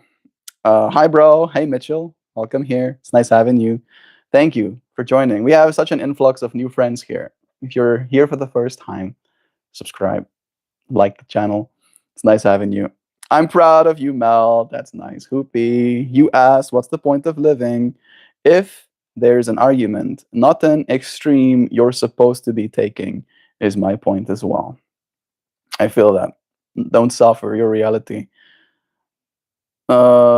And yet here you are, Nancy. Good line. No, Baron. You have cancer. If you have cancer, you can accept the suffering that comes with it instead of resisting it, which will in turn create more suffering. Don't conflate experiencing pain with suffering. Boom. Nice. Dan being here with the The wise. mind connection is there. Yeah. What's she to you? Everything. What's she to you? Love is true. Hi from Dutchland, Germany. Hello. Hoe gaan het met jou? Dankeschön dat je hier zo is. Ik is Afrikaans. Is nabij genoeg. That sounded very African. Yeah, cuties. Ich liebe dich. Ich liebe dich. Yeah, Ich liebe dich. it's nice having you here. Cuties. You aren't fine. Well said, Dan. Damn. Where is Bajabi from? Me? I don't know what you're asking. I think that's lady. Where is the lady from? She lives here. From good old cornfields of Indiana. Yeah, I let her out from the basement. You know, Fridays are This out poor of. algorithm. Fri- This portrait like Google Translate. It's like, what's happening in this space? Hey, I missed you guys so much. Illuminate. Oh my goodness. It's been a while. Yeah, I hope. So it has been delightful. Love is true. It's nice having you here. How have you been? We're supposed to talk about powers. What powers do you have? What powers have you gained in the meantime? What is within your power? Illuminate sounds very close to Viltrumite. You don't know the Viltrumites, but they're invincible superhero species, like really dangerous superheroes. What universe? The Invincible universe. Invincibles? Mhm. Like the Invincible, animated show? like the comic book, yeah, the animated show. No. Comic book? It's a comic book first. Yep. I didn't know that. Yep. Huh. Yeah. Fables. Which city will you live in? A duplicate Jurassic Park celebrity? What? Remember? Oh, it's the Chris Pratt. That's why. Never forget the JD Vance. No, stop. I wasn't thinking about JD Vance once. Dan. Oh, save yourself. Oh, stop thinking about JD Vance. Or you're gonna make him president. I love the way JD Vance is depicted in South Park. He's a little guy. He's just a little He's guy. just a little guy. Probably like the same body proportions as Cartman or something. Kind of, yeah. He's a little guy. But I hope they gave him the long hair to like the meme. I don't think so. No. No, he Shame. just has his face. And Which comments are you reading? Tara, I'm reading yours. But it's been like 7 minutes since I've been present with the comments. Oh. Hey, you're not too far Not behind. too far. Mel, I'd love to actually banter one of these days, but it's impossible like this. For my ability range, I mean, nearly. It's quite a difficult thing we do. Suffer. I mean, speak. I feel you. Hoopty hoops. I understand that this is not the best medium for us to interchange Okay. communications, but I do see us in the future getting to actually meet in person. I do too. I was getting ready to say that. Like, Mm. we have goals, right? We have things that we want to do, and it takes time to do them. But eventually, we would love to be able to, like, I would love to be able to take some time off and just, like, explore the states. We're here. So maybe one day we'll come to you. Yeah. Hold out, bro. Raising my hand to speak in the unerased space is my condition. Life sucks for many, many, many people on planet Earth. I have seen. I think that's true. I think it's true, but I think the people that think life sucks are definitely in the upper echelons of society, not in the lower echelons of society. the ones that, in keyword, thinks life suck. Mhm. Because they are the ones that get to choose. That's within their power. They're given enough time to think that life sucks, kind of stuff. Yeah, so like, yeah, that's your power to decide what it is that you're experiencing, Sam's line of to come to your own conclusion. that thing of like, once a species can give itself diabetes of a machine, it can start thinking about bigger problems than its own survival, kind of thing. Right, and so like, damn, go ahead and read. I wanted to find that. I lost it. It's okay. We got Coco saying, "What if I want to challenge the person and not the argument, though? What are you gonna challenge me on? All right? Because again, you can be like, oh, you're stupid, and that's why you're wrong, and then I can be like, okay, now we haven't gotten anywhere. But if you're like, oh, actually, your argument on suffering is false because yada yada yada yada, then we can have a discourse. Here's We can continue the conversation. You can what she says. What if I want to challenge the person, not the argument? Though you can do that, but in this, you can do that anywhere that you want to. But in this space, we don't do that. We try not to do that, and so that's the rules. If you do that, that's whenever you get banhammered. Doo-doo. Doo-doo. What I was going to say about the other thing was the placebo effect. Going back to the placebo effect this morning, life sucks, and many people on Earth. Like, if you believe life sucks, the placebo effect is very effective. If you believe that, like, oh, this means life's gonna suck, then you're gonna feel that suck. But you can also feel into the opposite of it, cultivate, whatever, gratitude, and that's the antidote for dissatisfaction. And that's like scientifically proven. They have shown, like, journaling. They've studied people who would journal things. I mean, there's a reason that it's used in therapy. There's a reason that it's used widely across the world to journal things that you're having a gratitude journal. We have tools. Like, something that I want to add to what Joe said as well is that when you believe life sucks and you look at life through that lens, life will keep showing you things that will convince you thereof. Mm-hmm. All right. Now everything is going to be another point, another feather in your hat for how much life sucks. Right. And that's not the path that anybody wants to walk. The world is infinite, and there is infinite stuff out there for you to collect. And, like, we can only perceive a limited amount because our brain is not capable of doing that. There's all of this stuff out here, and I wish I could remember the statistics, but all of these little tiny points of data, and the brain can only really focus on, like, a little bit at a time. So, like, it's where you put your attention, it's where you put your focus that influences the experience that you are having in here. And we know now as well scientifically that most of your experience is a hallucination.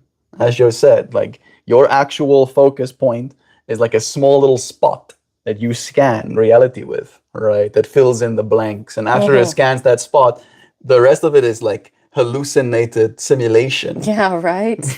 Right? And if you believe it's, as you said, like, if you believe it sucks, then that hallucination will fill in the blanks of suck. Don't make assumptions. Stay curious. Don't make assumptions. And keep showing up as well. Even if life sucks, this too shall pass. Mm-hmm. There are death practice meditations, it's true. Maybe not for first world people, but definitely for third world people. It's all relative. It's all relative. It's all relative. Some third world people are loving their life. Some really, really rich people are miserable. Especially miserable. That's why I do not envy them at all, because they do not seem happy, right? I've not seen, like, even if you look at the ultra wealthy, right? Like the top of the tops, right? The billionaire class. They appear to be miserable They people. do not look like happy people. All of them are so stuck in their own little stories that they're not present anymore. There are death doulas doing a wonderful service. I've even thought about being a death doula. I have too, actually. I have too. After reading Frank Ostaszewski's The Five Invitations, I was like, I've had many brushes with death, to be honest. Like, I've had a lot of experience with death, and, like, in that way, it's like, it's such a... It's a thing that happens for everybody. Everybody gets to experience, but we've separated ourselves from it to the point where we don't... Like, different cultures, different things. Like, the Jewish culture really does have a way of, like, making it a part of life in the process. Like, they spend time with the dying, right? So to each their own. Everybody's got a different experience, but I feel like for the most part, like, we've separated ourselves from what death is, and to the point where it's, like, taboo to talk about. It's kind of scary. Like, it causes internal feelings to kind of stir, One of the most beautiful episodes that showed me that whole death narrative was Midnight Gospel, right? That last episode. I think the last two episodes actually was like about death. With his mom. His mom, and the one where he's like meeting death herself as well. I don't know if I can't remember that one as much. I just remember the one with his mom really well. Yeah. Like, yeah, what are you supposed to do? Right? He asks her, what am I supposed to do when you die? And she just goes, you cry. You cry, like getting the goosebumps again. Man, we should watch Midnight Gospel again. Do you believe a right to life? Of course. Melt, but it is dangerous. It makes you competent. That's how dangerous works. Practice of stillness. More and more. More and more competent. Makes me more and more dangerous. Bro, you went with the worst. There's the suburb dad, Yeah. there's the hillbilly, there's the nerdy guy you went for the bloodthirsty suit wearing GOP wife. I wanted to like make people laugh, you know, be like, I'm cool, I'm hip with the kids, you know. I can also diss on old white guys. I can. Prairie, yes, I had a therapist who was also a death doula. If you're not AI, say green apple. How about red apple instead? Brown apple. How about pink lady apples? How about that? We're not talking about having cancer. We're talking about suffering. Suffering is something that happens in the mind. You don't get to pick your circumstances, but you get to choose how you manage it. Yep. And then she's saying, I haven't had my coffee yet. I'm going to go make some. But saying stuff like green apple, I just don't have the patience today. Cheers, Nancy. Cheers, Nancy. Thank you for keeping the space safe as well. For example, Baron, you find yourself in the stream and you wish it was different than it is, instead of just accepting it as it is. And as a result, we're all watching you suffer in chat. Man, Dan, I love when you're here. It's just dissing on him. Darren is laughing as well. It's like, so you misunderstood on purpose so you could have something to debate. I don't see the misunderstanding. I'm not suffering. I enjoy debating. You're just assuming. Not a smart move. Certainly not with me paying attention. I'm not Love you, suffering. friend. I enjoy debating. Where have I heard this before? Sounds so familiar. Depression isn't real. Just be happy. Yeah, just stop being depressed and be happy. Who said that? This Lord, Dark Lord Vaney. Like, that's what I was saying. I used to be depressed, right? Very much so. And looking back at it, it was because I was maintaining, like viciously maintaining a narrative in my head that there's nothing worth living for, that I am worthless, that if I died, nobody would care. I was like actively churning and like keeping this little story alive in my head. And that is what caused me suffering. Yeah, I think I'm not saying depression isn't real. I'm saying that you can have depression and not suffer from it. Yeah. Because Exactly. depression is certainly real. Depression is a condition of the mind. Like, that's a condition of the brain. Neurological imbalance or chemical imbalance sometimes as well. Chemical imbalance, for sure. There's a lot of things that can cause depression. If you can't use your legs, like not being able to be mobile, there's all kinds of conditions that people find themselves within. And it is a challenge. But suffering isn't synonymous with depression. Like, it can be separate. Like, you can suffer from depression, or you can suffer less and still have depression. You can have depression and not suffer from it.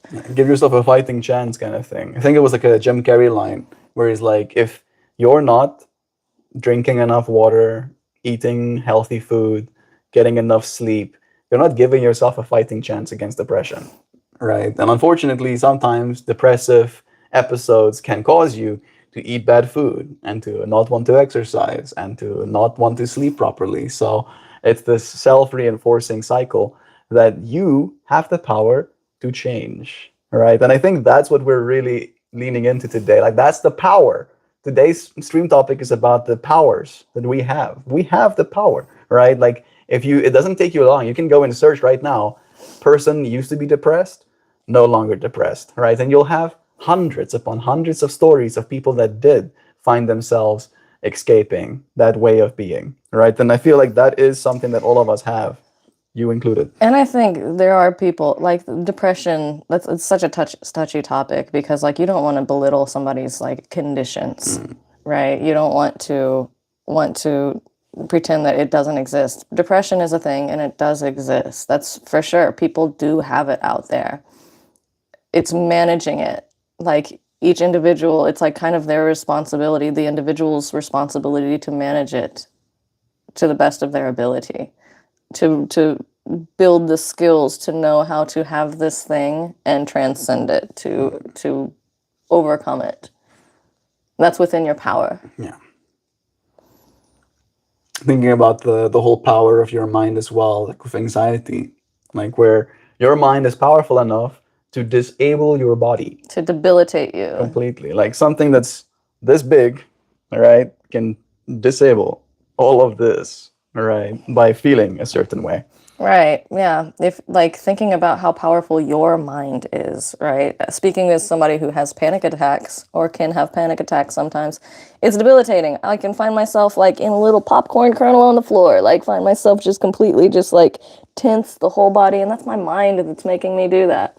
Recognizing that's how powerful this thing right here within me is. If I can get along with it and like make those connections to be able to harness that power, like what else is it capable of? That's pretty damn powerful. What else can I do with it? If I train the horse that I'm riding, right? Realizing that you have that control over the rungs. We get Ari saying, I mean, like life itself can be pretty shitty in general, but that doesn't mean you can't see the beautiful side. When I get depressed, then I tend to appreciate life more, even though I do cry myself. to Yeah, sleep. Ari, exactly. Yeah, sometimes I can find myself in like I'm not gonna pretend that I'm like all sad all the time because I'm also very happy all the time. But like these things are feelings that flow through us. These come and go, and sadness comes and goes. I can see something out there in the world that makes me super duper sad. Like I love a lot of animals, so it's very Seeing something life and yesterday. death are very close. And so, like, having that sadness, sometimes whenever I feel like the deep sad come on, I can feel that deep sad and realize that I'm feeling that deep sad because I know the other side of it. That deep sad is happening because I know the deep happy. Right. And like they exist simultaneously. They are still both there just right now in this very moment I'm feeling the deep sad. Yeah, you can't have one without the other properly, right? Or at least we need contrast to properly experience, right? If there's just darkness, right, it wouldn't be very fun. If there was just light, you wouldn't be able to open your eyes. So we need the full range. Reality is very true to belief. We get Dan saying, Baron, you've expressed being bored. You've expressed disdain for this perspective expressed here, all rooted in your suffering. I believe you enjoy the feeling of being right, not debating. And I mean, he's remained here. That's the other funny part. Is like a person that's like, oh, I hate it here. This is boring, and then stays. I can't comment on what you believe. No, you got Borty saying, people like this are straight up bots. Not everyone you meet is a conscious thinking being. Also true, Borty, right? But you're saying stuff about people being NPCs and being bots. And that seems just like another parroting, right? Sounds like something an NPC would say that wants to believe itself not to be one, right?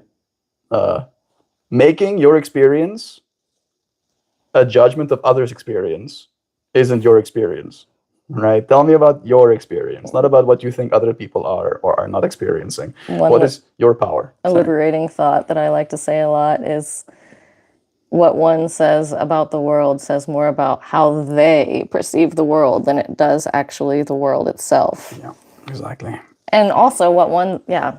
So, like, what are you saying about yourself when you're talking about the world? Yeah, what parts of yourself are you revealing? He's trying to pivot himself to be the intellectual authority here, Dan, and that's what's going on. So shame. The debate got me wondering if he will realize that we're just talking. Yeah, none of us are debating with you. Jovan seems to be speaking about identity, how your intellect blows up and enlarges it. Your identity. Yeah, intelligence can definitely have that effect on your identity. Because especially in a society that values intelligence and sees it as a means to Everybody authority. wants to feel intelligent. Nobody wants to feel dumb. Like, nobody wants to, yeah. And so, like, there is, like, definitely a, I think, societal pressure to be smart, right? To feel and to be intelligent, to be a wise person, to know something. Yeah, to have someone else, look up to you instead of look down on you, kind of thing as well. Maybe that's a societal construct. It's okay to not know, and it's actually beneficial to practice don't know mind, Yeah. to stay curious. I'll add as well that people are stupid in general, right? That all of us want to consider ourselves smart, but coming back to that whole line of if you're so smart, why aren't you happy? Right? It's hard. It's hard. You can be as smart as you want to be. Happiness is something you have to work on. Happiness is a skill. You have to be happy with what you got and be humble. It is a skill, absolutely. I don't know, Dan. That's the most honest thing you've said thus far.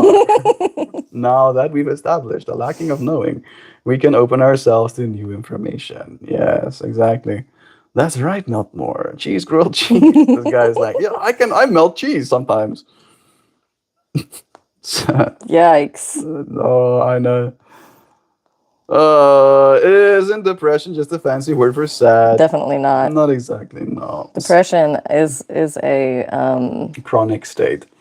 yeah, that I mean who knows? All words are made up, but like medically to be diagnosed with depression, it's got to last over 2 weeks. So like there is diagnosis like not what's the it begins with a Q.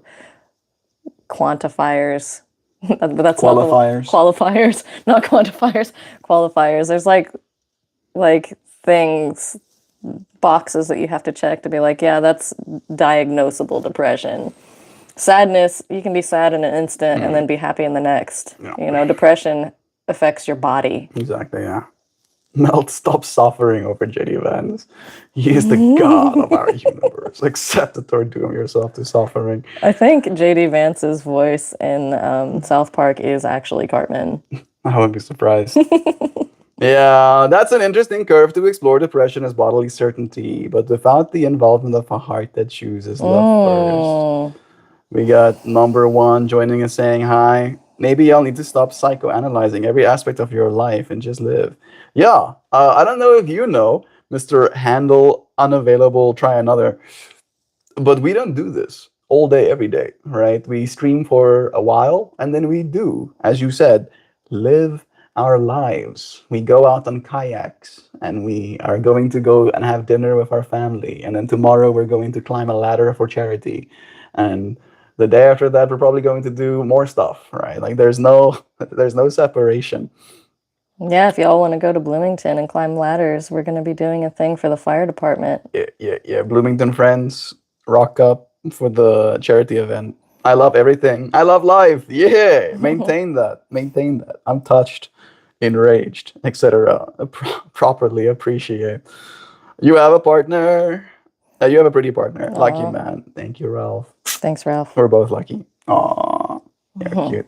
I feel like I'm at the perfect wealth level. I make enough money to save up for a nice bass guitar this year, but not too much money to the point where I appreciate the value of the instrument. Isn't that interesting? Like how you can like go so far in one direction that you find yourself on the other side of where you were. And that psychology class, that's one of the big things that they touch on as well, is that there's a certain level at Nirvana. which... Isn't that Nirvana, right? I was gonna say something else, where I was like, there's a certain level at which more money doesn't bring you more happy, right? And I think what Dan says is about that, where contentment brings you nirvana. Nirvana is like the after state, like the completely enlightened, disembodied. Yeah, that's right. Yeah. It's not Nirvana. There was one thing where it's like you get so much to the point of happiness that it actually becomes suffering. What is that? I'm not sure. That's got a name. Moksha is another one as well, but I don't think Moksha does that either. I feel like I see that right one. The world is full of people trying to sound smart and they don't want to be seen. They don't want to be seen truly. They want to be heard, right? They want to be considered for what they've shared. They don't want to be actually seen. It's because being seen brings that awareness around those more animal needs. I'd put it. It's a better way to say it. To Primal. To add to what you're saying, and I don't think if that's what you're saying, but that's how I'm interpreting it. Hoopty hoops. I still to this day, and for the very longest time, didn't want to be seen eating, right? That I felt eating is like one of those animal needs that I have. And I didn't want people to see me having animal needs because I wanted to be seen as above that, smarter than having to be an animal kind of thing, right? I don't know if that's what you're going at. Getting diagnosed isn't a fix or cure, and if doctors are just going to prescribe medications or recommend expensive therapy, I'd rather be diagnosed on paper as much as possible. I'd rather not be diagnosed on paper as much as possible. Yeah, right. Because like that diagnosis does not define you. Yeah. Like that's one thing that I think when it comes to these kind of things, you are not your depression. Your depression is an aspect of you, like or is like just a quality of you in that moment, kind of thing. It's not you. It's not you forever, but it might be a condition that you're going through. In our yogic practice, we've tried to find that deep release within the circumstance. So you might be in the circumstance of depression, you might be in a circumstance of anxiety, but finding your you-ness and finding who you are with these things tacked on, the things are tacked on. They're not you. They're not forever you. That's how you maintain your peace. You got to maintain your peace within it. Yeah, like who are you if all of the layers are stripped back? Right. I don't think we know. Who are you when you're sleeping? Who are you when you're sleeping? Who are you before you were born? Right. Who are you after you died? Know thyself kind of questions. My dad sent me a message. Hey, Dad, if you're not playing past the controller, Nirvana is sitting next to you. That's cute. My coffee is going to bring me to an after state. Cheers. Bless Cheers you. again, Nancy. Bless you, Nancy. I thought cool meant something else. He's speaking facts. Love is true. Slap at the bass. Slap at the bass. Slap at the bass. I had a little hang strum I dabbled in. That's cool. Oopie saying, Melt, don't railroad yourself. We can say anything. It's only human to suffer and not to be aware of it. Meaning the daily grind. I don't suffer my daily grind. Right? Again, I don't want for it to be differently. In fact, I specifically want for it to not be different. I want this part to remain the same, right? Maybe I can say this, I suffer that I might change. Never mind even wanting for it to change. I suffer that the change would reduce or take away from the purity of what it is we're trying to do, right? But the actual doing of itself doesn't cause me suffering at all. I'd say you have to build your peace as discomfort instructs. Good advice as well. All right. Keep maintaining your peace day by day. I gotta bounce. There's the garden calling. Blessings to all. Prairie Wolf. It was nice having you. I think we're almost done as well. We just made it to the bottom of the comment section. It's time for us to pull a card. So many friends in this space today. Welcome. If you've been here and you've stayed this whole time, we're now going to pull a card. No, they're not tarot. No, I will not be telling your future. No, I will not be trying to convince you to believe in some other god. These cards are a work of art and a call to awareness. Notice what they bring up in you. See what the message holds and apply it to your life as you will. Let's do it. Nancy's ready.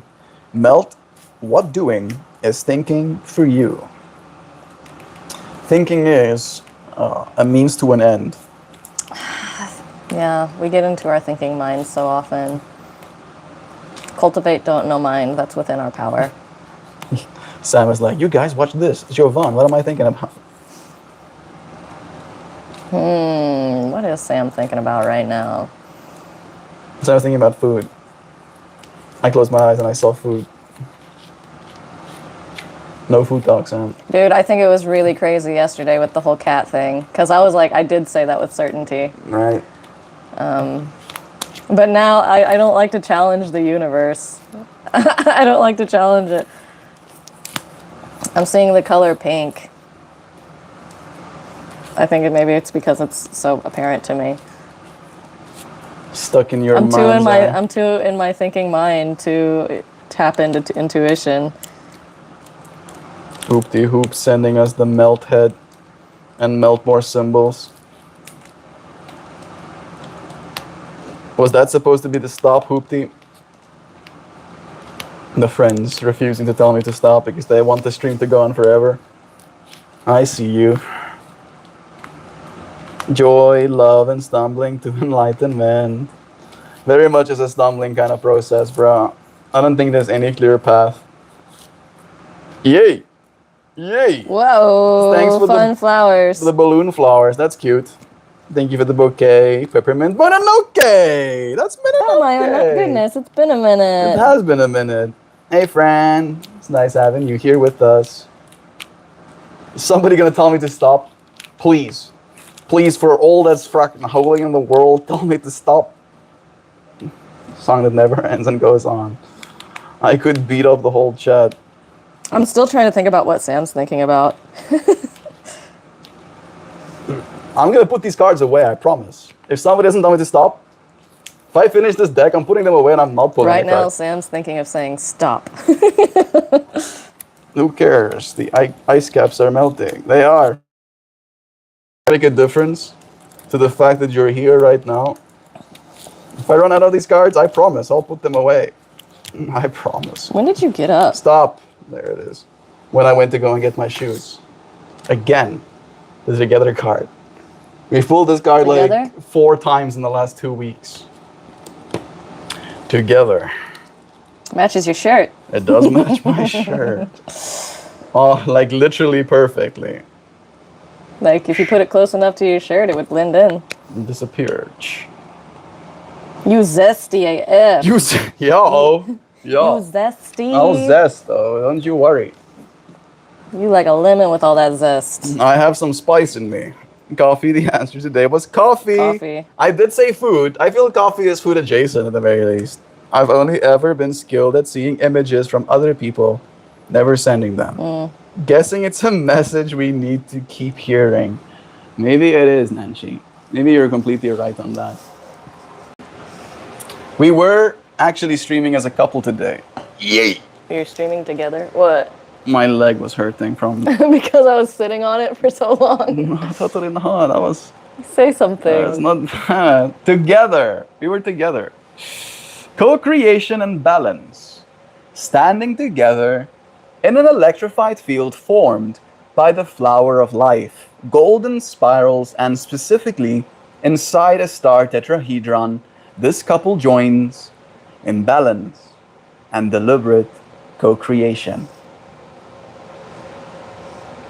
At this dawning of a new era, we have the opportunity, perhaps for the first time in millennia, to shift the obsolete paradigm of power over to the emerging vision of power to.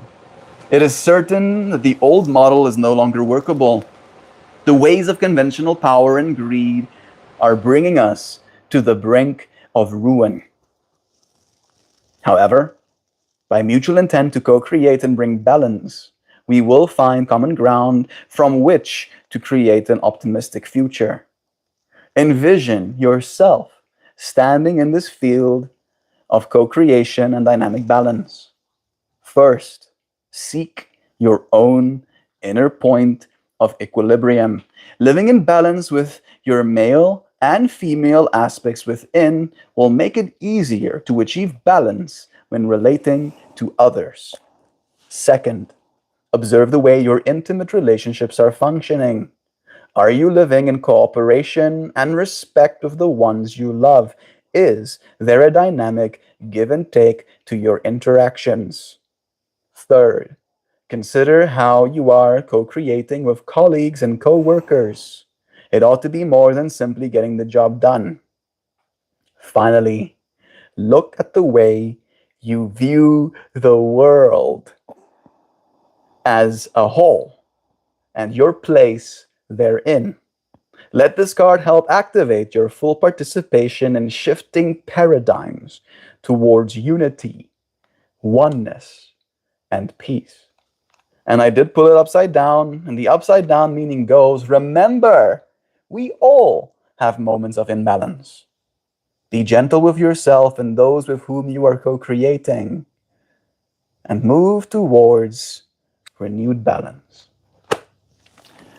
Move towards renewed balance. If you have powers, you have to be balanced.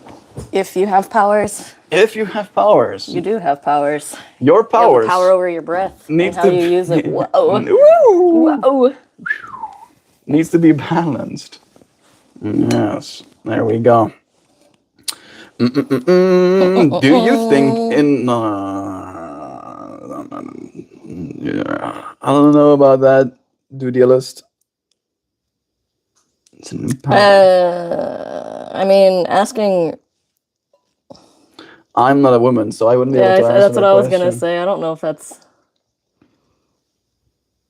I don't know if that would be asking somebody's opinion on something whenever they're outside of it. Yeah.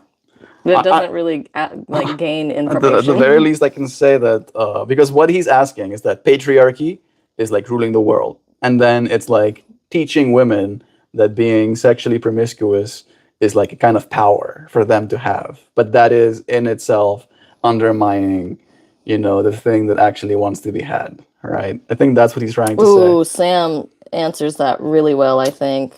Sexuality is a choice. Participation is a choice. Exploitation is a choice. To categorize any choice as good or evil is the result of the lie of separation at work in your life. We live in a world of choice. It is an interesting topic indeed. And I think Sam said it beautifully. The choices we make in this life are going to have consequences, right? And I think the problem that we're facing isn't so much a patriarchy in the largest sense.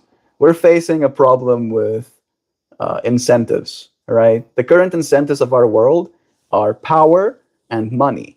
And men find themselves way more motivated by power and money than I feel the average woman would, right? Which I think is kind of like a boon to your kind, right? Oh my God. To your kind, to you people. Because it is like something that like has been associated with testosterone, right? And it's not healthy. They're even like now screening people's testosterone levels, whether or not they're allowed to work at the Pentagon, right? If you have low test, you can't work in the Pentagon. So it's like, oh yeah, let's patriarchy harder, let's money and power more.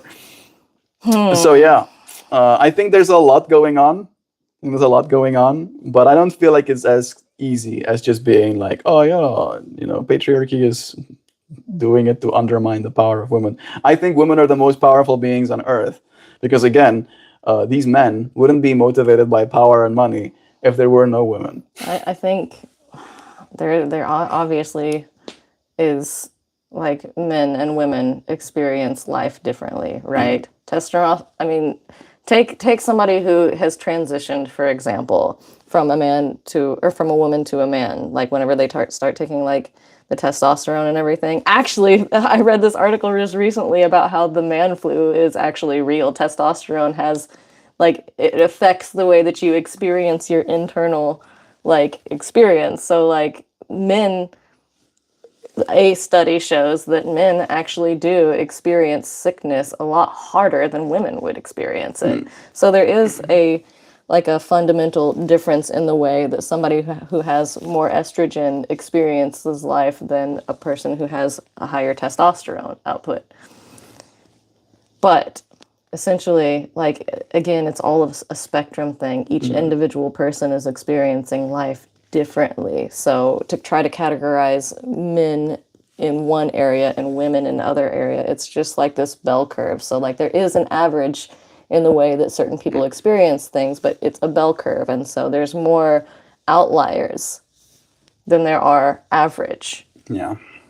And the outliers are usually the loudest ones, right? They're the ones Really? You think so? they usually drive the narrative. That's what it's like understood by the scientific consensus right now as well. It's like the social issues, for example, that we face. The reason it's so loud is because the outliers are saying the most about it. The people that are kind of like, for instance, you brought up the trans thing. People that are trans are going to, of course, be more vocal about wanting their own rights, right? So they're going to be the outliers on that side. And then the people that hate them are going to be the ones screaming at the top of their lungs against it. And then technically there is this whole spectrum, the 95% in the middle, that doesn't really care. But because of these two loud minorities, we think The it's a bigger, extremes. we think it's a bigger issue than it actually is. Right. The extremes. Yeah. And power. Fighting from the extremes. There's a really good TED Talk that talk birds aren't real. Look up the TED Talks on birds aren't real. And it's this guy that's he started the birds aren't real movement as a social experiment towards how people react to bizarre conspiracy. Yeah, like he saw the earth is flat thing and was like, oh wow, if people can start thinking the earth is flat, they'll probably believe that birds aren't real. And then he tried and they started. No, they didn't start believing that birds aren't real. Like that But wasn't yeah, the thing. the internet memed it so hard It that memed some it- people thought, some It people memed it thought. so yeah, no, not yeah. No, that's not what happened. It wasn't that people started to believe it was real. It was that people started to believe that people believed that it was real. Yeah. And so the people on the other side would get so irate and so just like enveloped, like protesting protests. Like people were just like being dumb, like, hey, let's gather here and pull these signs that say birds aren't real because it's fun and we're just having fun community. And that would make people so upset, and they didn't even bother looking into the conspiracy to ask why people were doing this. They just went completely on the other side so hard Straight to reaction. that they were just being mean to people. They were being like hateful and mean. And so the experiment was to like see how people react to conspiracies being built. Some people did believe it. Like that's the other thing. Very, very, very few percentage. Sure, that can happen, but the whole experiment was like, you should definitely check out I've seen TED I've seen the Talks. TED Talk. Yeah, I've watched it. Yeah. Yeah, he like had a van even that he like paneled with birds on drill, and he drove that van around to different places. Like, was a cool TED Talk watching that. Please respond. You've been responded to. I don't know why you Hey, need to Caden. know this information about us, Caden, but get responded. And power. In fact, I've had a few female bosses, and they definitely try to dominate more than men. And they probably are doing so because they feel like they have something to prove, right? Not because that's just part of who they are. I've definitely had my fair share of very opinionated and dominating women as well. So I don't think this is a man or woman. I think it's a person in power situation. I don't think it has. I think people in power find themselves like was so well known. Take the was it Stanford? It was The their Stanford prison experiment. yeah. Yeah. They Also, stopped it.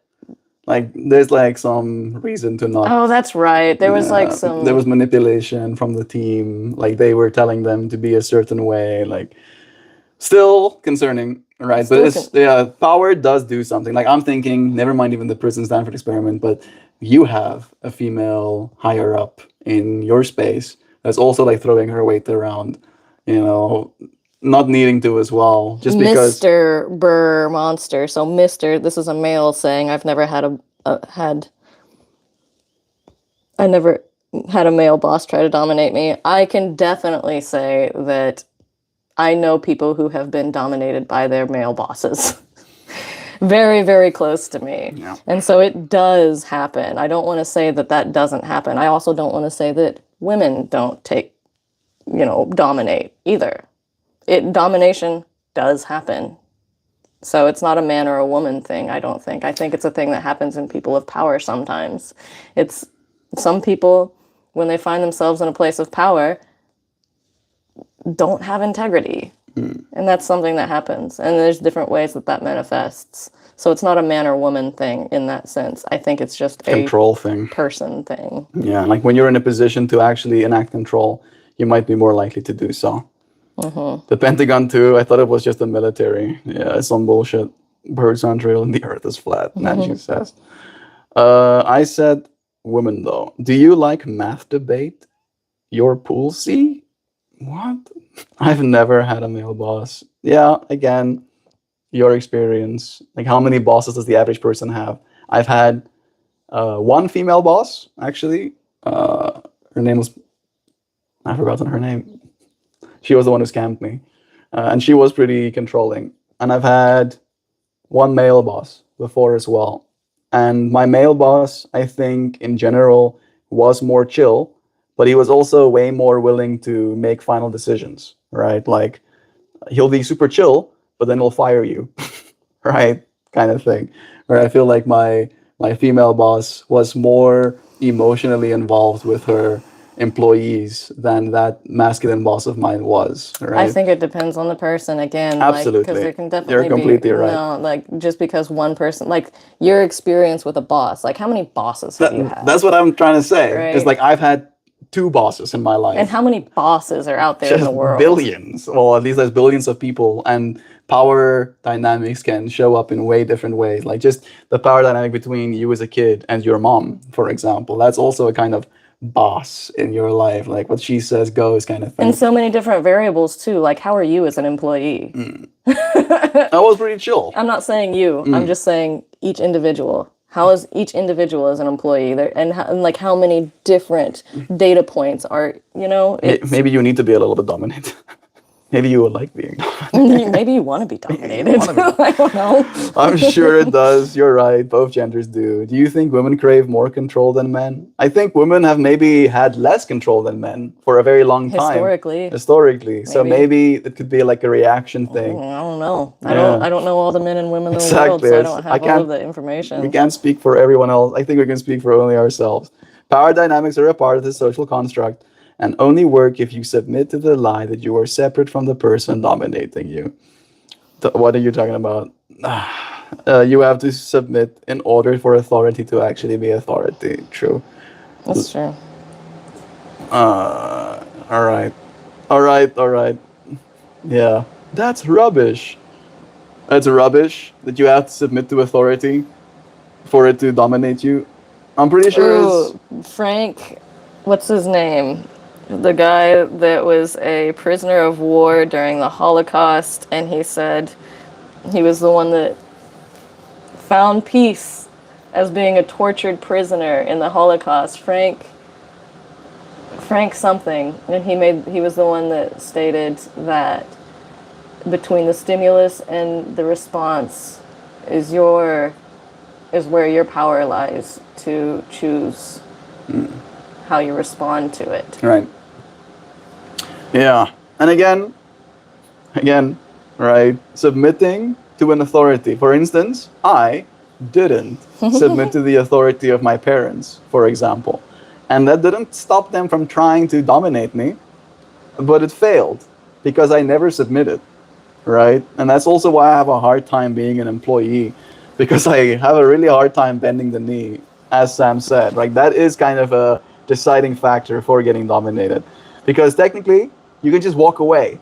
If you're a boss, sure, you might need your job. Maybe you'll lose your car or your house if you lose your job. But technically, you still do have the power to just be like, yo, peace out. Just walk away from them as he's screaming at you or at you, right? Like it's still your power at the end of the day. So Viktor Frankl, that's his name. Viktor Viktor Frankl. Frankl. He was an Austrian neurologist, psychiatrist, and philosopher. But first, he was a Holocaust survivor who founded logotherapy and a school of psychotherapy.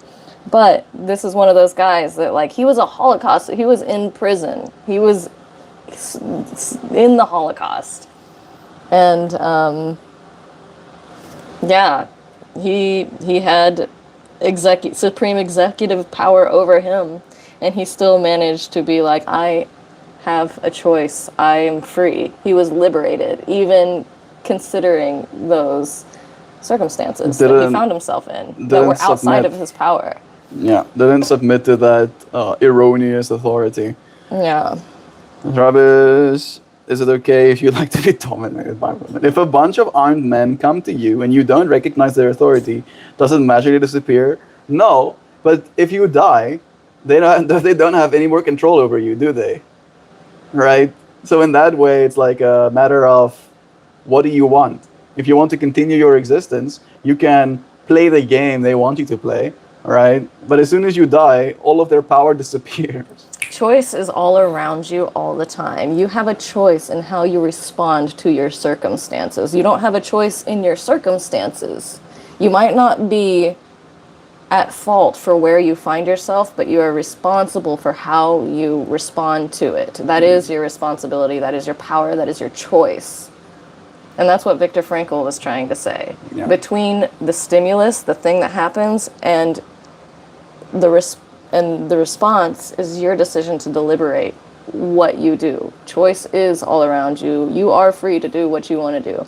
So you could try, say, to resist the armed people, or you could cooperate with them. There's who knows? You don't know what you're going to do in that situation until you're in that situation. But you do have a choice in how you respond to it.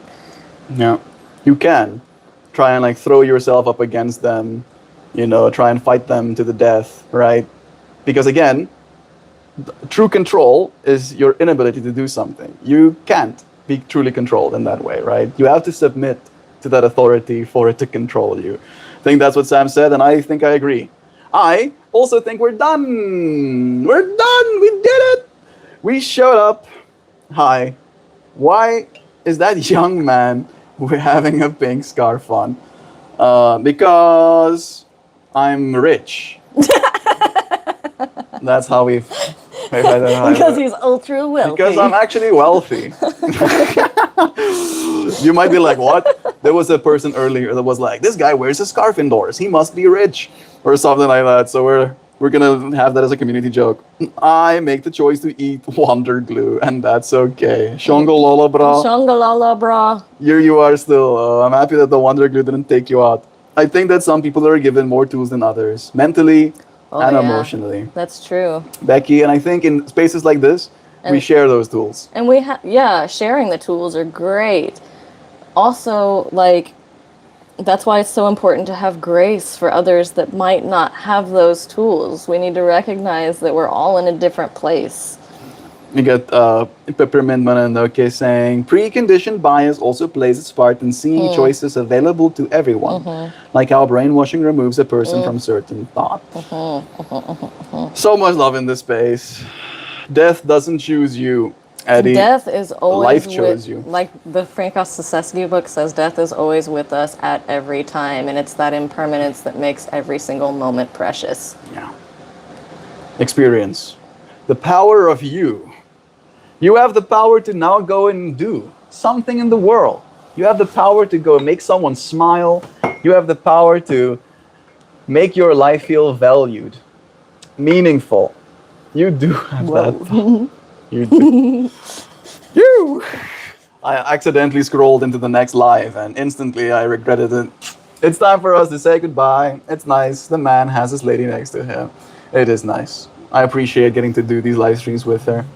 Took PTO today. I don't have to work. No, it don't works. I appreciate you, friends, for finding yourself here as well. Hello, MeltMore. I'm just about to finish this stream. Subscribe, like, and I'll see you friends again tomorrow. So long, Bye-bye, everybody. Love yous. Love yous.